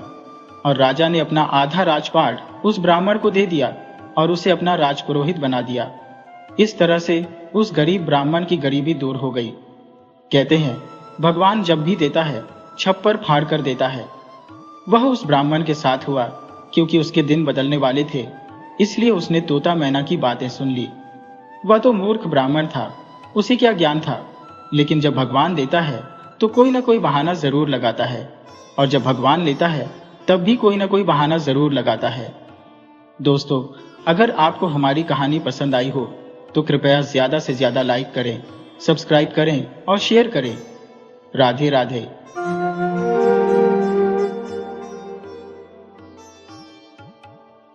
बहुत समय पहले की बात है। एक छोटे से गांव में एक ब्राह्मण रहता था। वह बहुत गरीब था, पर उसके संस्कार बड़ी ऊंचे थे और वह पूजा पाठ में खूब मन लगाता था। ब्राह्मण की पत्नी भी बड़ी सीधी सादी थी, हमेशा माता रानी की पूजा करती और उनकी परम भक्त थी। यह ब्राह्मण संपन्न परिवारों में शादी विवाह करवाता। गांव में किसी की मृत्यु हो जाती तो अंतिम संस्कार कराता, बच्चों का नामकरण संस्कार भी करता। यही उसकी जीविका का इकलौता सहारा था। इसमें उसे जो भी मिलता उसी में वह अपने परिवार का गुजारा करता था। पर गांव छोटा था और उसे रोज रोज काम नहीं मिलता था, क्योंकि भला एक छोटे से गांव में कितनी शादियां होंगी। रोज तो ऐसा होता नहीं था, इसलिए बेचारा मुट्ठी भर पैसों में ही अपनी पत्नी और 4 बच्चों का पेट भरता था, क्योंकि 4 बच्चों का पेट भरना इतनी कम कमाई में आसान नहीं था। फिर भी ब्राह्मण खुश था। पर एक दिन ऐसा हुआ कि घर में पैसे बिल्कुल नहीं रहे, खाने के लिए अन्न का एक दाना भी नहीं बचा, और उस पर अपनी पत्नी और बच्चों का पेट भरा नहीं जा रहा था। कोई काम भी नहीं मिल रहा था। कई दिन से जब वह खाने का सामान नहीं जुटा पाया तो ब्राह्मण को बहुत दुख हुआ। उसे अपने बच्चों का और अपनी पत्नी का भूखा रहना देखा नहीं जा रहा था। वह माता रानी से प्रार्थना करने लगा कि हे माता, मेरे ऊपर दया करो, मेरे परिवार ने कई दिन से खाना नहीं खाया है। और वह माता रानी से फूट फूट कर रोने लगा। प्रार्थना कर रहा था और फूट फूट कर रोने लगा। ब्राह्मण ने ठान लिया कि वह वन में जाएगा और माता रानी को प्रसन्न करेगा। तब ब्राह्मण वन में गया और वहां जाकर वह जोर जोर से रोने लगा। संयोग से उसी समय महादेव पार्वती जी वहां से गुजर रहे थे। ब्राह्मण फूट फूट कर रो रहा था, कह रहा था कि हे मां, कृपा करो, मेरे परिवार ने कई दिनों से खाना नहीं खाया है। मेरा परिवार कई दिनों से भूखा है और मुझसे उनका दुख बर्दाश्त नहीं होता है। उनका भरण पोषण करने में मेरी सहायता करो। ब्राह्मण जब रो रो कर प्रार्थना कर रहा था, माता पार्वती भगवान शिव से कहने लगी कि हे नाथ, देखिए, मेरा एक भक्त जो इतना दुखी है वह रो रहा है। चलिए उसका दुख दूर करते हैं। चलिए कैलाशपति, कृपया करके उस ब्राह्मण को उसके दुख से मुक्ति दिलाओ। अब महादेव पार्वती ने एक बूढ़ी स्त्री और पुरुष का वेश बनाया और ब्राह्मण के पास आ गए और उसे कहने लगे, हे ब्राह्मण, तू इस जंगल में क्यों रो रहा है? तब ब्राह्मण ने अपनी सारी आपबीती भगवान शिव और माता पार्वती को बता दी, जो बूढ़ा बूढ़ी के वेश में आए थे। तब माता रानी के कहने से भगवान शिव ने उस ब्राह्मण को एक हांडी दी और कहा कि यह एक जादुई हांडी है। इसमें से जब तुम इसे उल्टा करके हिलाओगे, जो चावल की खीर बनती है वह इसमें से झरने लगेगी। और हाँ, इसे तुम जब भी हिलाओगे तो तुम्हारा परिवार इससे अपना पेट भर सकता है और इससे तुम कोई व्यापार भी कर सकते हो। भगवान शिव ने तुरंत ही ये हांडी जब उसके सामने रखी, ब्राह्मण हांडी को लेकर बहुत खुश हुआ और उसे लेकर वह बहुत ही खुश होता हुआ अपने घर की तरफ चल दिया। चलते चलते रास्ते में उसे भूख तो लगी ही रही थी, और जब उसे यही पता चला कि हांडी से स्वादिष्ट खीर निकलेगी तो उसने सोचा कि एक बार इसको आजमा कर देखता हो। तब रास्ते में, क्योंकि वह नहाया धोया नहीं था, न इसने पूजा पाठ किया था, लेकिन उसने हांडी को हिलाकर देखा तो उसमें से मीठी मीठी खीर झरने लगी। तो उस ब्राह्मण ने उन खीरों को अपने गमछे में बांध लिया और चल दिया। अब वह मीठी खीरों की सुगंध और ब्राह्मण को जो भूख थी उसे अधमरा किए जा रही थी, और चलता चलता सोचने लगा कि घर जाने में तो समय लगेगा। इसीलिए वह एक सराय में रुक गया और सराय वाले से कहने लगा कि भैया, जरा मेरी हांडी को संभाल के रखना, क्योंकि मैं नहाने के लिए जा रहा हूं। तो सराय वाला, जो सराय का मालिक था, वह कहने लगा कि ठीक है, आप जाइए। वह अपनी हांडी और खीरों से भरी पोटली उसके पास रखकर नहाने के लिए चला गया। और सराय वाला सोचने लगा कि आखिर इस साधारण सी हांडी के लिए ब्राह्मण इतना चिंतित क्यों हो रहा है। उसके पास कई तरह के ग्राहक आते हैं, लेकिन किसी ने भी इस तरह की हांडी को संभाल कर रखने की फरमाइश आज तक नहीं की। लेकिन ब्राह्मण तो जो जरूर कुछ बात है, उसको कुछ संदेह हुआ। अब सराय के मालिक को जो संदेह हुआ था, तो उसने उस हांडी को उठाया और उसे उलट पलट कर देखने लगा। उसे खाली पाकर सराय वाला बहुत निराश हुआ था कि यह तो वैसे ही मूर्ख ब्राह्मण है जो मुझे इसके लिए बोल कर गया है। लेकिन जैसे ही उसने हांडी को उल्टा करके हिलाया तो उसमें से बहुत सारी खीर, चावल की खीरें झरने लगी। उसने अपनी पत्नी और बच्चों को जल्दी से बुलाया और पलक झपकते ही जो सराय में बर्तन रखे हुए थे सबको खीरों से भर लिया। अब तो सराय का जो मालिक था उसके मन में लालच आ गया। उसने सोचा कि क्यों न वह जादुई हांडी उसकी हो जाए, और फिर उसने उस जादुई हांडी के स्थान पर बिल्कुल वैसी ही एक साधारण सी हांडी रख दी। इस बीच ब्राह्मण अपने नित्य कर्म से नहा धोकर पूजा पाठ करके आ गया। उसने अपने गमछे में से नरम नरम जो खीर निकाली और बड़े स्वाद से खाने लगा। उसके बाद सराय वाले से अपनी हांडी लेकर खुशी खुशी अपने घर चल दिया, क्योंकि वह बहुत खुश था कि यह तो जादुई हांडी है, माता रानी का वरदान है। तो जब वह घर पहुंचा तो उसने अपनी पत्नी और बच्चों को मां के वरदान के बारे में बताया कि कैसे उनको एक हांडी दी है। लेकिन घर वालों को उसकी बातों पर विश्वास नहीं हुआ। जब उसे नहीं लगा कि गरीबी और भूख से ब्राह्मण का दिमाग फिर गया है। घर वाले सोचने लगे कि कई दिन से खाना नहीं खाया है इसने, इसलिए ब्राह्मण का दिमाग चल गया है। और जब हांडी लेकर ब्राह्मण ने उसको हिलाया, लेकिन उसमें से एक दाना भी नहीं निकला, तो ब्राह्मण की पत्नी बहुत दुखी हुई और वह ब्राह्मण को समझाने लगी, कहने लगी, हे नाथ, आप ऐसा क्यों सोचते हो? अपने ऊपर संयम रखो। सदा दिन सबके एक से नहीं रहते हैं, हमारे भी नहीं रहेंगे। ये दुख के दिन है, हम इन्हें हंसते हंसते काट लेंगे, लेकिन आप ठीक रहो। अगर आपको कुछ हो गया तो हमारा क्या होगा? वह समझे कि ब्राह्मण का दिमाग चल गया है जो इस तरीके की बातें कर रहा है। लेकिन ब्राह्मण जो है समझ गया कि जरूर सराय के मालिक ने उसके साथ चाल चल दी है। अब ब्राह्मण उल्टे पैर सराय पर पहुंचा और उसके मालिक से कहने लगा कि मेरी वह हांडी दो। सराय का जो मालिक था वह अनजान बनते हुए जैसे उसे कुछ पता ही ना हो, और उसने अनजान बनने का नाटक करते हुए कहा कि कौन सी हांडी, कैसी हांडी? और वह ब्राह्मण से लड़ने लगा और ब्राह्मण को उसने वहां से भगा दिया। ब्राह्मण फिर जंगल का रास्ता पकड़ा और फिर से वह फूट फूट कर रोने लगा और माता रानी से विनती करने लगा, हे माता रानी, आपने जो हांडी दी थी वह तो मेरी हांडी सराय के मालिक ने लूट ली। मेरे भी बच्चे अभी भी भूखे हैं, मैं क्या करूं? तब संयोग से उस टाइम भी माता पार्वती और भगवान शिव वहां से गुजर रहे थे। उन्होंने फिर ब्राह्मण पर कृपा करने के लिए माता पार्वती ने महादेव से कहा, तो महादेव तो पार्वती जी की बात मानते ही उनके आगे तो उनकी नहीं चली। तो वो महादेव जी और माता पार्वती उसके पास आए और बोले, उन्हें एक हांडी और दी और बोले कि इसे संभाल कर रखना, अब की बार इसे मत खो देना। ब्राह्मण घर की ओर चल पड़ा। बीच रास्ते में ही ब्राह्मण रुक गया। उसके मन में आया कि एक बार हांडी में से देख लेता हूं, ये हांडी में से क्या निकलता है। इस बार उसमें से भोजन की जगह कोई भोजन नहीं निकला। भोजन की जगह उसमें से राक्षस निकले जो उसे पीटने लगे। ब्राह्मण बहुत ही परेशान हो गया। बहुत अचंभा उसे हुआ था कि माता रानी ने यह मुझे कैसा वरदान दिया है।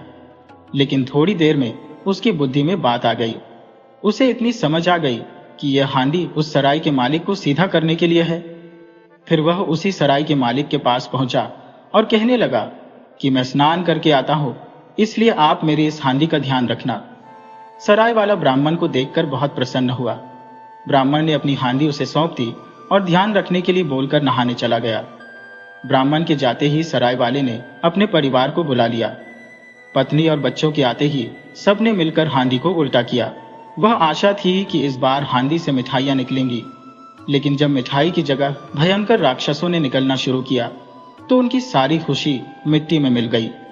ब्राह्मण नहा धोकर जैसे ही वापस आया, सराय के मालिक उसके पैरों में पड़कर क्षमा मांगने लगा और प्रार्थना करने लगा कि ब्राह्मण देवता, मुझे माफ कर दो, मैं तुम्हारी जादुई हांडी वापस कर दूंगा।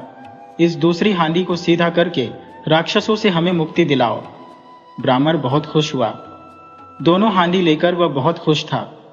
अब उसने हांडी को सीधा किया तो राक्षस उसमें चले गए और सराय के मालिक और उसके परिवार को पीटना बंद कर दिया।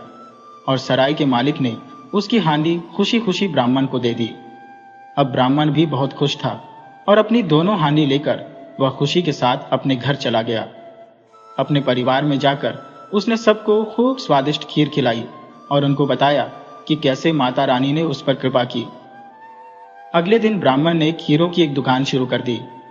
देखते ही देखते दुकान के चर्चे दूर दूर तक होने लगे। उसने अपने लिए एक घर भी बनवा लिया और गरीबी उससे दूर होने लगी। उसके गरीबी के दिन खत्म होने लगे क्योंकि अब वह खीरों का व्यापार करने लगा था और उसका व्यापार चल निकला। पर कहते हैं ना कि समय बदलते देर नहीं लगती। ब्राह्मण के साथ भी ऐसा ही हुआ। ब्राह्मण के अच्छे दिन भी समाप्त हो गए। पहले की तरह, फिर से एक बार पहले की तरह उसके कंगाली के दिन लौट आए। हुआ यह कि उसके बच्चों ने गलती से दूसरी हांडी को उल्टा कर दिया और जब वह घर पहुंचा तो राक्षस धड़ल्ले से बच्चों की धुनाई कर रहे थे। उसने लपक कर हांडी को सीधा किया और उसे संभाल कर रख दिया। पर दूसरी बार हांडी में उसके आने में जो है देर हो गई और बच्चों के हाथ से वह जादुई हांडी छूट कर टूट गई और उसके टुकड़े टुकड़े हो गए। एक बार फिर भारी मन से ब्राह्मण ने माता रानी का नाम लिया और भगवान शिव को याद किया और ब्राह्मण ने फिर जंगल का रास्ता पकड़ लिया। वह जंगल में जाकर फिर वह अपनी दुख भरी कहानी कहकर फूट फूट कर रोने लगा। संयोग से उस दिन ब्राह्मण की पुकार माता रानी ने सुन ली और माता रानी और भगवान शिव ब्राह्मण के सामने प्रकट हो गए और उनसे कहा कि अब की बार हम तुम्हें एक हांडी और दे रहे हैं, लेकिन याद रखना इसके बाद तुम्हें कोई हांडी नहीं मिलेगी। ब्राह्मण ने उन्हें प्रणाम किया और हांडी लेकर घर की तरफ चल दिया।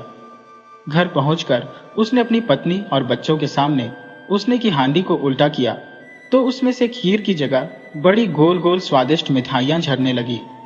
मिठाइयों को देखकर ब्राह्मण और उसके परिवार के मुंह में पानी आ गया। उनकी खुशी से सारा परिवार उछल पड़ा। मिठाइयों को देखकर बहुत खुश हुआ। ब्राह्मण ने मिठाई की दुकान खोल ली। उसके स्वादिष्ट मिठाइयों की खबर आग की तरह फैल गई। उसके आसपास के सभी गांवों में शादी विवाह के कोई भी शुभ अवसर पर उसकी दुकान से ही मिठाइयां ले जाने लगे।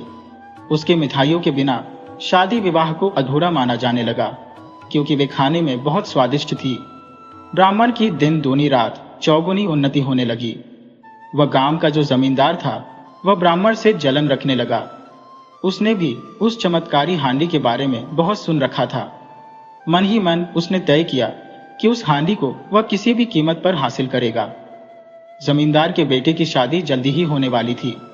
इस अवसर पर उसने लोगों को आमंत्रित भी किया और ब्राह्मण से भी कहा था कि उसे अपने साथ हांडी को लेकर आए, जिससे मेहमानों की खातिरदारी करेंगे और तुम्हारी मिठाइयों की तो जो इतनी फेमस है कि लोग उनके दीवाने हैं।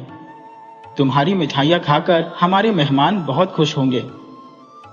ब्राह्मण को जमींदार की नीयत पर शक हो चुका था, लेकिन उसे मना करना उसके बस में नहीं था क्योंकि वह गांव का जमींदार था। जैसे ही ब्राह्मण की हांडी से मिठाइयां झरने लगी, वैसे ही जमींदार ने उसके हाथ से हांडी छीन ली। उसने ब्राह्मण को खूब भला बुरा कहा और उसे वहां से भगा दिया। ब्राह्मण कुछ न कर सका, बेचारा चुपचाप लौट आया। उसकी अक्ल ही काम नहीं कर रही थी कि कैसे उसने अपनी हानि गंवा दी। इसी दुख में वह रोया जा रहा था।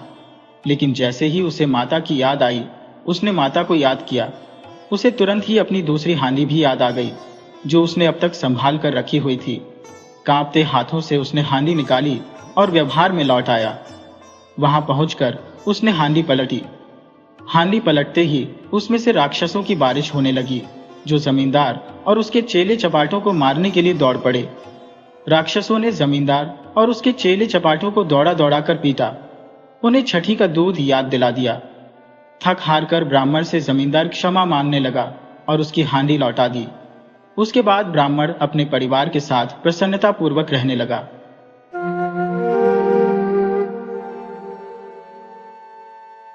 राधे राधे दोस्तों, आज हम आपको एक चिड़िया की कमाल की कहानी सुनाएंगे। अगर आप हमारे KTV स्टोरी चैनल पर नए हैं तो इसे लाइक, सब्सक्राइब और शेयर करना मत भूलना। एक पेड़ पर एक चिड़िया अपने घोंसले में बच्चों के साथ रहती थी। रोजाना वह अपने नन्हे मुन्नों को घोंसले में छोड़कर 2 जंगल पार कर गांव और बस्तियों में दाना चुगने जाया करती थी। एक दिन एक कचरे के ढेर पर उसे एक चने का दाना मिला। वह उसे लेकर चक्की में पीसने चली गई, मगर दाना डालते ही वह एक खूंटे में अटक कर रह गया। सिर्फ एक दाना बाहर निकला। चिड़िया ने उसे निकालने की बहुत कोशिश की, पर कामयाब न हो पाई। वह बहुत दुखी हुई। इतनी मेहनत से बच्चों के लिए खाना जुटाया था और वह भी उस खूंटे में फंस गया। उसने सोचा कि बढ़ई उसकी मदद करेगा, खूंटे से दाना निकाल देगा। वह बढ़ई के पास गई और उससे कहने लगी, बढ़ई, मेरा एक काम कर दो। बढ़ई अपना काम कर रहा था तो उसने चिड़िया की बातों पर ध्यान नहीं दिया। चिड़िया ने बढ़ई से बहुत मिन्नतें की और उससे कहा, बढ़ई बढ़ई बढ़ई खूंटा चीर, खूंटा में मोरे दाल है, खाबुक पितरों कहाँ ले जाऊं परदेस। पर बढ़ई ने उसकी एक न सुनी और उसे वहां से भगा दिया। बेचारी चिड़िया बहुत दुखी हुई। वह राजा के पास गई। चिड़िया ने राजा से भी जाकर प्रार्थना की, बहुत मिन्नतें की। उसने कहा, ऐसे बढ़ई को तो सजा मिलनी चाहिए जो जरूरतमंदों की बात नहीं सुनता। अगर वह मेरी दाल निकाल देता तो मैं अपने बच्चों को खिला पाती। ये सोचकर वह राजा से बोली, राजा राजा, बढ़ई ना खूंटा चीरे, खूंटा में मोरी दाल है, खाबोक पितरों कहाँ ले जाऊं परदेस। राजा के पास इतनी फुर्सत कहाँ थी कि एक नन्ही चिड़िया की बात पर अपने सारे काम छोड़कर उसे सुनता। जब उसने उसकी विनती पर ध्यान नहीं दिया तो चिड़िया बहुत गुस्सा हुई कि कैसा राजा है जो मेरी बिल्कुल मदद नहीं करता है। अब वह रानी के पास गई और रानी से बोली, रानी, तुम इस जालिम राजा को समझाओ जो किसी की मदद नहीं करता है। वह रानी से कहने लगी, रानी, तुम राजा को छोड़ दो। रानी रानी, राजा छोड़ो। राजा न बढ़ई दंडे, बढ़ई न खूंटा चीरे, खूंटा में मोरी दाल है, खाबों का पितरों कहाँ ले जाऊं परदेस। भला रानी अपने राजा को क्यों छोड़ने लगी। रानी ने रोती बिलखती चिड़िया की कोई बात नहीं सुनी और उसकी बात मानने से मना कर दिया और उसे वहां से उड़ा दिया। फिर बेचारी गौरैया वहां से उड़ी और सांप के बिल के पास जाकर रोने लगी। बिल से जब सांप निकला तो उसने सांप से कहा, सांप, तुम रानी को डस लो। तो सांप ने कहा, भला मैं क्यों रानी को डसूं। चिड़िया ने गुहार लगाई, सांप सांप रानी डसो, रानी ना राजा छोड़े, राजा ना बढ़ई दंडे, बढ़ई ना खूंटा चीरे, खूंटा में मोरे दाल है, खाबोक पितरों कहाँ ले जाऊं परदेस। अपनी पूरी राम कहानी सुनाकर उसने जहरीले सांप से कहा कि तुम जाकर उस रानी को डस लो जो गरीब की मदद नहीं करती है। जो रानी सब कुछ जानकर भी राजा से इंसाफ नहीं दिला सकी और न ही राजा को छोड़ सकी, तो तुम जाकर उसे क्यों नहीं डस लेते। सांप ने भी उसे अपनी कहावत सुनाई कि रानी ने मेरा क्या बिगाड़ा है कि मैं उसको डसूं, और उसने भी चिड़िया को वहां से उड़ा दिया। भागी भागी गौरैया जंगल में जा पहुंची और उसने बांस से विनती की कि तुम एक लाठी बनकर उस सांप को मारो। गौरैया सांप से बांस से कहने लगी, बांस बांस सांप को मारो, सांप न रानी डसे, रानी न राजा छोड़े, राजा न बढ़ई दंडे, बढ़ई न खूंटा चीरे, खूंटा में मोरे दाल है, खाबोक पितरों कहाँ ले जाऊं परदेस। भला बांस की लाठी क्यों एक नन्ही गौरैया के लिए सांप से दुश्मनी मोल लेती। उसने इनकार कर दिया, कहा, आपने मेरा क्या बिगाड़ा है जो मैं उसे मारो? अब गौरैया बहुत गुस्से में भर उठी और उड़कर एक भड़भूजे के यहाँ से, अब जो भड़भूजा चल रहा था, वहां से भड़कती हुई आग के पास पहुंची और उसे ललकारा, हे आग, तुम सारे जंगल को जलाकर राख कर दो, जिसमें वह बांस का पेड़ है जिसकी लाठी मुझ गरीब और बेसहारा के लिए नहीं उठती। कोई मेरा हक्का मुझे नहीं दिलाता। आग ने जब सारी बात चिड़िया की सुनी तो विस्तार से उसने पूरी कहानी आपको बताई। तो गौरैया ने अपनी सारी कहानी, राम कहानी उसे भी सुना दी। आग से, लाठी न विषधर मारे, विषधर न रानी डसे, रानी न राजा छोड़े, राजा न बढ़ई दंडे, बढ़ई न खूंटा चीरे, खूंटा में मोरी दाल है, खाबो पितरों कहाँ ले जाऊं परदेस। फिर आग ने जब इतनी छोटी सी बात के लिए जब गौरैया की बात मानकर पूरे जंगल को जलाना ठीक नहीं समझा, उसने कहा कि मेरा क्या बिगाड़ा है जो मैं जंगल को जला लूं। उसने भी जलाने से इनकार कर दिया। तो गौरैया बड़ी दुखी हुई, लेकिन उसने अपनी आस नहीं छोड़ी। वह निराश नहीं हुई। वह बोली कि जब तक मैं अपने न्याय के लिए लड़ती रहूंगी। और वह सागर के पास पहुंची। उसने अपनी पूरी बात जाकर समुद्र से कही और उससे प्रार्थना करने लगी, सागर सागर आग बुझा, आग न जंगल जलाए, जंगल न लाठी भेजे, लाठी न विषधर मारे, विषधर न रानी डसे, रानी न राजा छोड़े, राजा न बढ़ई दंडे, बढ़ई न खूंटा चीरे, खूंटा में मोरी दाल है, हाबो पितरों कहाँ ले जाऊं परदेस। विशाल सागर भला गौरैया के इस दुख को क्यों सुनता। वह अपने मद में हंसता हुआ, गरजता हुआ था और गौरैया उसके किनारे पर अपना सिर पटकती रही। सुबह से शाम हो गई। गौरैया को जब यह भी न्याय नहीं मिला तो वह हाथी के पास गई और हाथी के पास उसने जाकर प्रार्थना की कि तुम चलकर मुझे न्याय दिलवाओ और उस समुद्र को सोख लो जो मुझे दुखियारी की हंसी उड़ा रहा है। बलवान होते हुए भी अन्याय के विरुद्ध खड़ा नहीं होता। जानते हो हमारे साथ क्या क्या गुजरी है। और वह गाकर पूरी व्यथा हाथी को सुनाने लगी। सागर न आग बुझाए, आग न जंगल जलाए, जंगल न लाठी भेजे, लाठी न विषधर मारे, विषधर न रानी रसे, रानी न राजा छोड़े, राजा न बढ़ई दंडे, बढ़ई न खूंटा चीरे, खूंटा में मोरे दाल है, खाबो पितरों कहाँ ले जाऊं परदेस। हाथी गौरैया की बात सुनकर टस से मस नहीं हुआ। उसने भी उसका साथ नहीं दिया। उसने कहा, इतनी सी बात के लिए भला मैं क्यों समुद्र से दुश्मनी मोड़ लूं। और वह भी उसकी बातों को एक कान से सुना, दूसरे कान से निकाल दिया और अपने लंबे लंबे सूंड जैसे कान हिलाते हुए मस्ती में आगे निकल गया। अब नन्ही गौरैया का धैर्य टूटने लगा। वह थककर चूर हो गई। जहां की तहां बैठी बेचारी लाचार सी होकर आंसू बहाने लगी। सारी दुनिया में उसे अंधेरा दिखाई देने लगा। किस्से किस्से किस्से उसने अपनी कहानी नहीं सुनाई, लेकिन किसी ने भी उसकी मदद नहीं की। बेसहारा लाचार की करुण पुकार पर कोई ध्यान नहीं देता। तभी उसके पैरों के पास एक नन्ही सी चींटी आकर पूछने लगी। उसने कहा, नन्ही चींटी ने चिड़िया बहन, क्या हुआ है। तो नन्ही चींटी की एक लंबी कतार थी जो बहुत ही अनुशासित ढंग से चली आ रही थी। उसने उन्हें ध्यान से देखा और उनकी एकता को देखकर परिश्रम से व फुर्ती से और सुनियोजित ढंग से अपना काम मिलजुल कर किए जा रही थी। चींटियों ने आकर उसे घेर लिया और गौरैया से बोली, बहन, अपना दुखड़ा हमें बताओ, तुम क्यों रो रही हो, तुम्हें क्या इतनी परेशानी है। चींटियों के सहानुभूति भरे स्वर सुनकर चिड़िया जोर जोर से रोने लगी और वह रोने गिड़गिड़ाने लगी। तब चींटियों ने कहा, बहन, दुनिया में रोने गिड़गिड़ाने से काम नहीं चलता और न ही बैठकर आंसू बहाने से कुछ होता है। हिम्मत हार कर बैठना तो कायरता है। चलो हमारे साथ, हम न्याय दिलाएंगे, कोई रास्ता निकालेंगे। चलते चलते चिड़िया सोचती रही, भला यह नन्ही नन्ही चींटियां मेरी क्या मदद करेंगी, जबकि बड़ों ने मुझसे मुंह मोड़ लिया और मेरे किसी काम में नहीं आए। पर चलो, कोई तो है मेरी मदद करने के लिए आगे आया। चींटी बहन हमारा साथ देने चली है तो उनकी फौज भी तो है। सारी चींटियां इकट्ठी एक दूसरे के पीछे होकर चलने लगी। उन्होंने चिड़िया से कहा, घबराना क्या, देखते हैं क्या होता है, कोशिश तो कर सकते हैं, कोशिश करने वालों की कभी हार नहीं होती।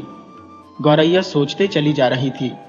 तभी चींटियों ने उससे कहा, बहन, तुम किसी पास के पेड़ की डाल पर थोड़ी देर बैठो, किसी पास की जो कोई पेड़ है उसकी डाल पर थोड़ी देर बैठो और देखो कि मैं क्या करती हूँ। कैसे पहाड़ जैसा हाथी हमारे इशारे पर नाचने लगता है और तुम्हारे काम के लिए दौड़ा दौड़ा समुद्र के पास जाता है। हिम्मत हारने से कुछ नहीं होता है, मिलजुल कर युक्ति लगाने से ही समस्याओं का समाधान और उनका रास्ता निकालना पड़ता है। गौरैया फिर से एक पेड़ की डाल पर जाकर बैठ गई और चींटियों को देखने लगी कि असंभव सी लगने वाली बातों को भला सिद्ध होते हुए अपनी आंखों के सामने देखती रही। चींटी धीरे धीरे हाथी के पैर से सरक कर उसके कान तक जा पहुंची। हाथी अपने विशाल जैसे कान हिलाता, जोर से अपने माथे पर खूब मारता ही रह गया और चींटियां उसके कान में घुसकर उसे तंग करने लगी और उसे समझाने लगी। बड़े बड़े बलवान यदि अपने बल और अहंकार में चूर होकर दीनहीन छोटों की सहायता न करें तो उन्हें भी यह एहसास होना चाहिए कि काम पड़ने पर छोटे भी यदि अपनी आन बान के लिए अड़ जाए तो बड़ों बड़ों के लिए संकट पैदा कर सकते हैं। अभी तो मैं अकेली हूँ और तू मेरे पीछे असंख्य चींटियों की एक लंबी कतार चली आ रही है। कहीं सबने एक साथ चढ़ाई कर दी तो लेने के देने पड़ जाएंगे। अब हाथी अपने प्राण संकट में क्यों डालता। उसने चींटी की नेक सलाह को मान लिया और कहा कि तुम सीधे चलकर गौरैया का काम करो, नहीं तो आगे समझ लो तुम्हारा क्या हाल होगा। चींटियों की धमकी से हाथी डर गया। मरता क्या न करता, हाथी झुंझलाहट और घबराहट में चींटी की बात मानने को तैयार हो गया। वह ये कहते हुए गौरैया के काम के लिए सागर को सूखने को तैयार हो गया। मोहे काटो मत कोई, हम सागर सोख ले में अभी। चींटी ने हाथी का पेंड छोड़ दिया और गौरैया उसे धन्यवाद देते हुए हाथी के पीछे पीछे दौड़ती वापस सागर की ओर लौटी। हाथी जैसे ही सागर के पास उसे सूखने के इरादे से पहुंचा, सागर हाथ जोड़कर बोला, मोहे ऐसो खोखो मत, हम तो आग बुझा ले में। सागर अब उसकी तटों की सीमा छोड़कर आग बुझाने के लिए उमड़ा। आग ने थर थर कांपते हुए गौरैया का काम करने का वचन दिया और कहा, मुझको मत ना, मुझको मत, हम कोई जंगल जला दें, जंगल को जला देंगे। अब आग जो है जंगल को जलाने के लिए आगे बढ़ी तो गौरैया भी साथ चली आ रही थी। ये जानकर जंगल ने भी आग से कहा कि मुझे मत जलाओ, मैं लाठी जो है मेरी वह सांप को मारने के लिए तुरंत भेजता हूँ, लेकिन मुझे जलाकर राख मत करो। मोहे जलाओ मत, हम सांप को मारने। इस सांप की क्या मजाल जो जंगल की वनों और बाड़ियों में अनगिनत लाठियों की मार से न डरे। उसने भी बिल से बाहर आकर गौरैया को भरोसा दिया और कहा कि मुझे मारो मत, हम रानी को अभी 10 लेंगे। रानी ने जब सांप को महल में आते देखा तो उसके साथ गौरैया को आते देखा तो ये पूरी बात समझ गई और पसीने पसीने हो गई। उसने हाथ जोड़कर विनती करी, मोहि मत दसों, हम राजा को अभी समझाए, अभी हम राजा को त्याग दे। रानी के उस वचन के बाद भला राजा क्यों अपनी हट करता। उसे तो गौरैया के धैर्य और उसके कठिन परिश्रम और सूझबूझ का समाचार पहले मिल चुका था। उसने अपनी लापरवाही और अन्याय के लिए क्षमा मांगते हुए फौरन बढ़ई को बुलाने का वचन दे दिया। मोहि त्यागो मत रानी, हम बढ़ई को दंडे में अभी। फिर क्या था, बढ़ई ने राजा के सामने आकर गौरैया की बात न मानने का अपराध कबूल किया और थर थर कांपते हुए राजा से गिड़गिड़ा कर विनती की, मोहि दंड मत दो, हम खूंटा चीरे अभी। राजा को और क्या चाहिए। गौरैया बढ़ई के साथ उसकी चक्की के खूंटे के पास पहुंची जिसमें चने की दाल फंसी हुई थी। बढ़ई ने खूंटे से दाल निकाल दी और गौरैया उसे अपने देश में लेकर अपने घोंसले में पहुंची, जहां उसके नन्ही नन्हे बच्चे जब से वह गई थी उसकी राह में आंखें बिछाए भूखे प्यासे बैठे थे। बच्चों ने अपनी मां को देखकर चाहकर उसका स्वागत किया। वह अपनी चोंच से चने का दाना अपने बच्चों को खिलाने लगी और गुनगुनाकर पूरी कहानी सुनाने लगी कि कैसे उसने हिम्मत से काम किया और बड़ों बड़ों ने उसकी बात मानकर उसकी मदद की। लेकिन जब वह केवल रो रही और गिड़गिड़ा रही थी तो किसी ने उसकी बातों पर ध्यान नहीं दिया, कोई मदद के लिए आगे नहीं आया। तो वे चींटियां जिनकी एकता और जिनकी संगठित सेना के सामने हाथी भी लाचार हो गया, तो उससे कितनी प्रेरणा चिड़िया को मिली। उसने कहा कि जीवन में रोने गिड़गिड़ाने से कुछ नहीं होता, हमें अपना रास्ता खुद चुनना होता है। छोटे से छोटी चीज भी कब हमारी ही ताकत बन जाए कहा नहीं जा सकता। सच ही कहा गया है, सब उसी की मदद करते हैं जो स्वयं अपनी मदद करना जानता हो। भगवान भी उसी पर अपना आशीर्वाद बरसाते हैं जो मुश्किल परिस्थितियों में भी नहीं घबराए।